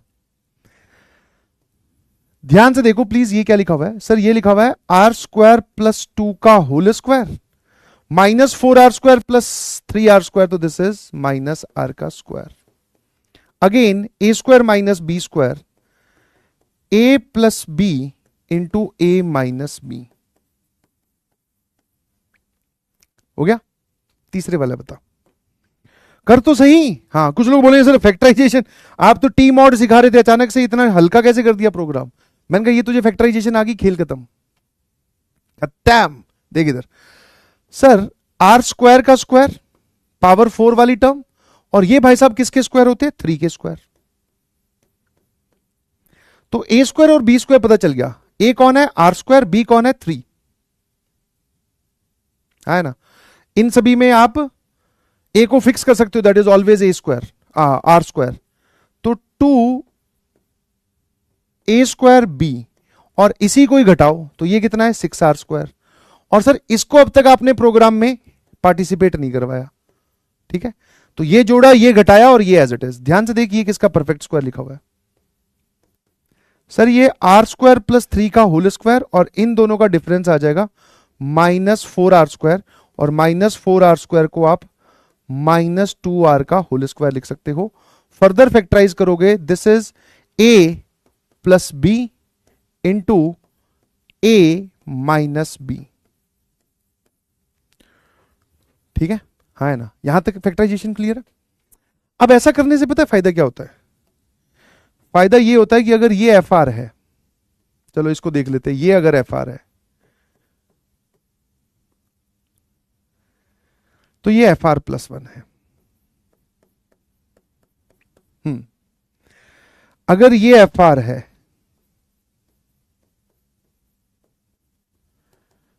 तो सर ये एफ आर माइनस 1 है। आंखें बड़ी छोटी करने की जरूरत नहीं है भाई, तेरे पास रफ कॉपी है, इसमें आर की जगह आर माइनस 1 रख, यही लिखा हुआ है। मैं करके दिखाऊंगा, तुझे साफ साफ दिखाई दे जाएगा, खुद करेगा तो कॉन्फिडेंस आएगा। सर आप इसमें आर की जगह आर माइनस 1 रखने के लिए बोल रहे हो, तो आर माइनस 1 का स्क्वायर, 2 तो कांस्टेंट है, और आर की जगह आर माइनस 1 कर ले simplify, r square minus 2r plus 1 plus 2 plus are minus 1, 1 और 1 कैंसिल, इन दोनों का एडिशन आ जाएगा sir are square minus r, और ये रहा प्लस 2। ये देख ध्यान से, यही लिखा हुआ है। इसको थोड़ा ध्यान से देखना, ये क्या लिखा हुआ है, एक एफ आर है तो मेरे ख्याल से दूसरा एफ आर प्लस 2 है। देख लेंगे वो क्या बन रहा है, ये उससे कोई फर्क नहीं पड़ता, बट आपको ये फैक्टराइजेशन करनी आएगी नहीं, क्योंकि ये फैक्टराइजेशन डायरेक्टली हमें आंसर तक ले जाएगी।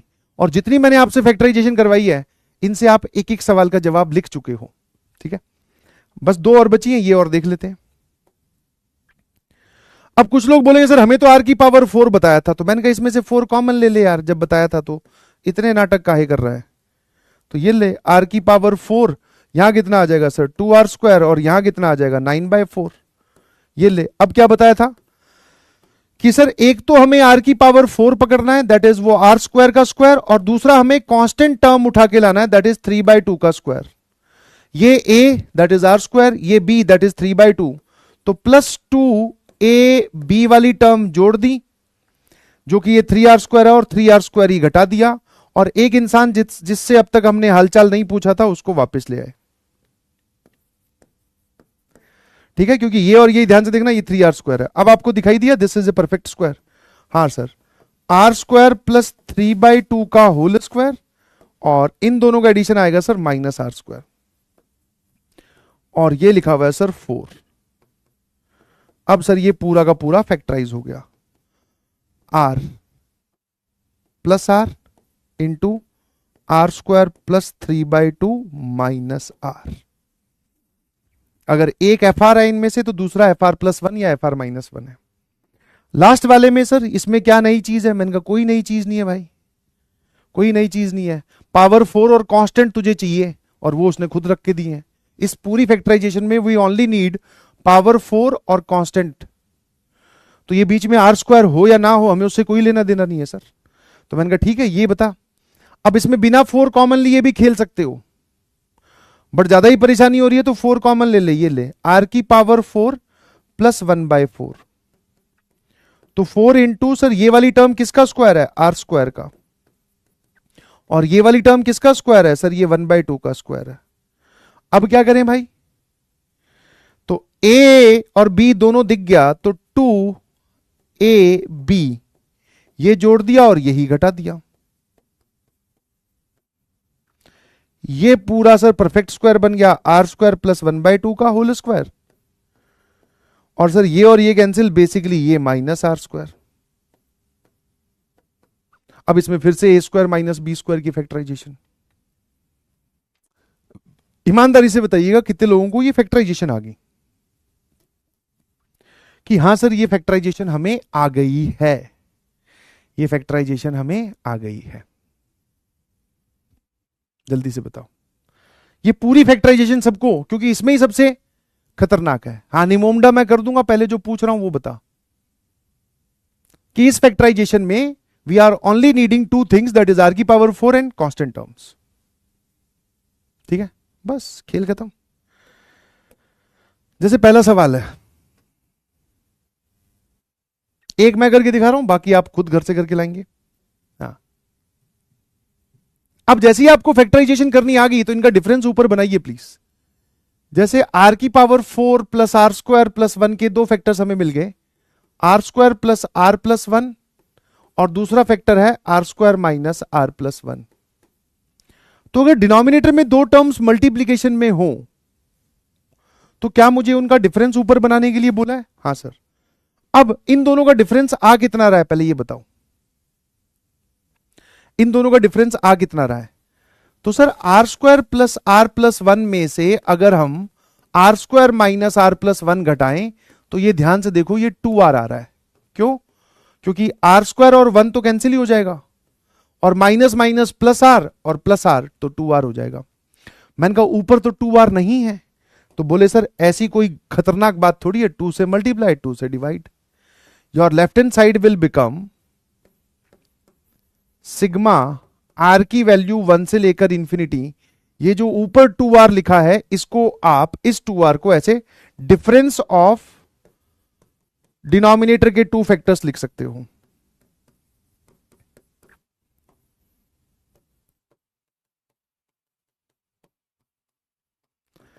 डिनोमिनेटर में टर्म्स मल्टीप्लीकेशन में दिखे, उनका डिफरेंस न्यूमरेटर में आपको बनाना है। ठीक है, सबको दिखना चाहिए 2r लिखा हुआ है, और 2 यहां जो एक्स्ट्रा मल्टीप्लीकेशन में आएगा वो 2 इसको कैंसिल करेगा, ऊपर सिर्फ r जो कि आपने हमें दे रखा था। Now split the denominator. Split the denominator मतलब ये दोनों ब्रैकेट्स इसके नीचे जाएंगे और यही दोनों ब्रैकेट्स इसके नीचे जाएंगे, तो दिस इज 1/2 सिग्मा r की वैल्यू 1 से लेकर इंफिनिटी। तो जब ये दोनों ब्रैकेट्स इसके नीचे जाएंगे तो ये बन जाएगा 1/r square minus r plus 1, और यही दोनों ब्रैकेट जब इसके नीचे जाएंगे तो सर ये और ये फैक्टर तो कैंसिल हो जाएगा, ये बचेगा, तो 1/r square plus r plus 1। ठीक है, अब अगर आप इसको fr बोलते हो तो ये आपके पास में fr माइनस 1 लिखा हुआ है। खेल खत्म। और ये तो मैंने आपको पहले ही प्रूव करवाया था आज सवाल में, कि एक fr है तो दूसरा fr माइनस 1 कैसे हुआ, जो बेसिक एग्जांपल्स मैं ले रहा था उसमें, याद है ये वाला, देख लो ये fr था तो ये fr माइनस 1 प्रूव भी करके दिखाया था साथ में। ठीक है सर, आंसर कैसे लिखेंगे? सर अब की बार इंफिनिटी में जाना है तो बड़े वाले में बड़ा। अब कुछ बच्चों को डाउट आ रहा है बड़ा कौन सा है, r माइनस 1 और r में से बड़ा कौन सा? भाई अंदर लिखी हुई, सर ये बड़ा है, तो बड़े वाले में बड़ा और छोटे वाले में छोटा, तो बाहर है जी हाफ, छोटे वाले में छोटा अपॉन 1 माइनस 1 प्लस 1, और 1 माइनस सर ये क्या लिखा हुआ है, इन्फिनिटी का square plus infinity plus 1, basically 1 upon बहुत बड़ा नंबर, तो दैट इज बेसिकली 0। पूरा आंसर आ गया सर 1/2, क्योंकि ये क्या बचा हुआ है, ये बचा 1, तो 1 into half that is half. वो बोल रहा है आंसर आपका m अपॉन n आ रहा है, m और n रिलेटिवली प्राइम है, m प्लस n 3 है। चलिए भाई आज के लिए इतना बहुत है, और ये ध्यान रखना ये वाली जो फैक्टराइजेशन है ये सारी की सारी IIT JEE की फेवरेट है भाई। These belongs to the 100% question आएगा कैटेगरी, फेवरेट फैक्टराइजेशन। ठीक है, एक सवाल तुम्हें दूं तो सवाल लोगे क्या?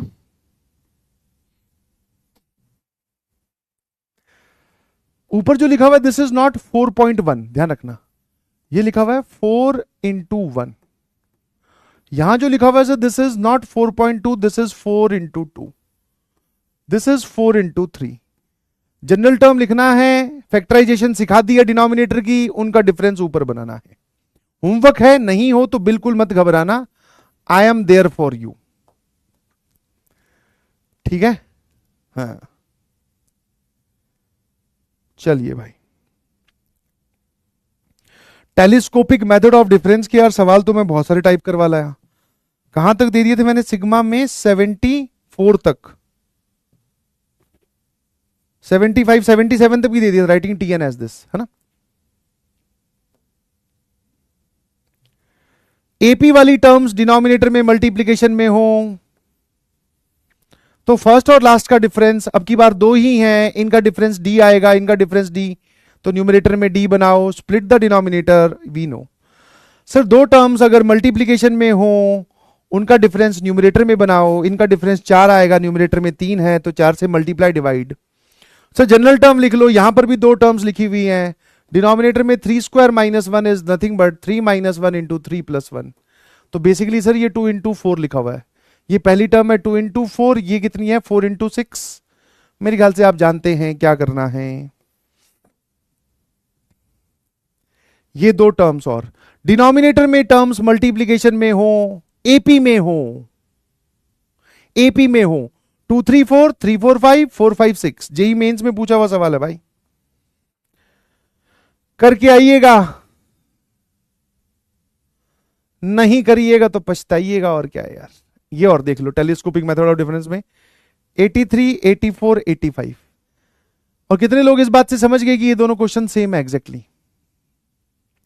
हाँ इसमें 10 टर्म्स तक उसमें, क्योंकि इसमें इसने क्या किया, आपसे जनरल टर्म लिखवा ली, आप क्या लिखोगे k/1 + k² + k की पावर 4, वही तो लिख के दिया है। These two questions are same by the concept making. तो 85 तक दे रहा हूं, आई होप इतना बहुत है। चलिए भैया, थैंक यू सो मच, बहुत बहुत धन्यवाद आप सभी बच्चों को, इतना बहुत है। अब मैं फटाफट क्लास को एंड कर देता हूं, और bye bye, love you all. है ना, 100% आ गया, बहुत बढ़िया, शाबाश। प्रैक्टिस जरूर करना भाई, आज वाले टॉपिक हैवी था, ध्यान रखना, माहौल पूरा वैवी है और सवाल थोड़े हैवी है। चलिए bye bye bye bye bye bye, love you all. Dudi sir, Dudi sir का क्या है भाई? चलिए डूडी को फोन मिला देते हैं, डूडी, राहुल डूडी, राहुल डूडी, जल्दी जल्दी जल्दी, रुको रुको रुको, अरे मेरी क्लास भी है यार 6 बजे।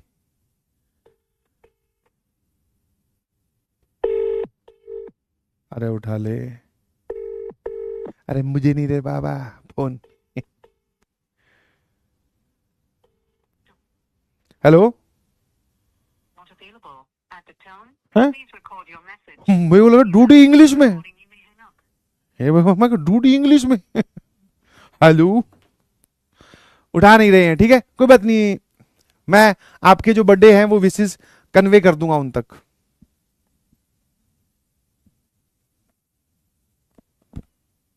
हाँ डूडी दादा, चलिए bye bye, thank you so much.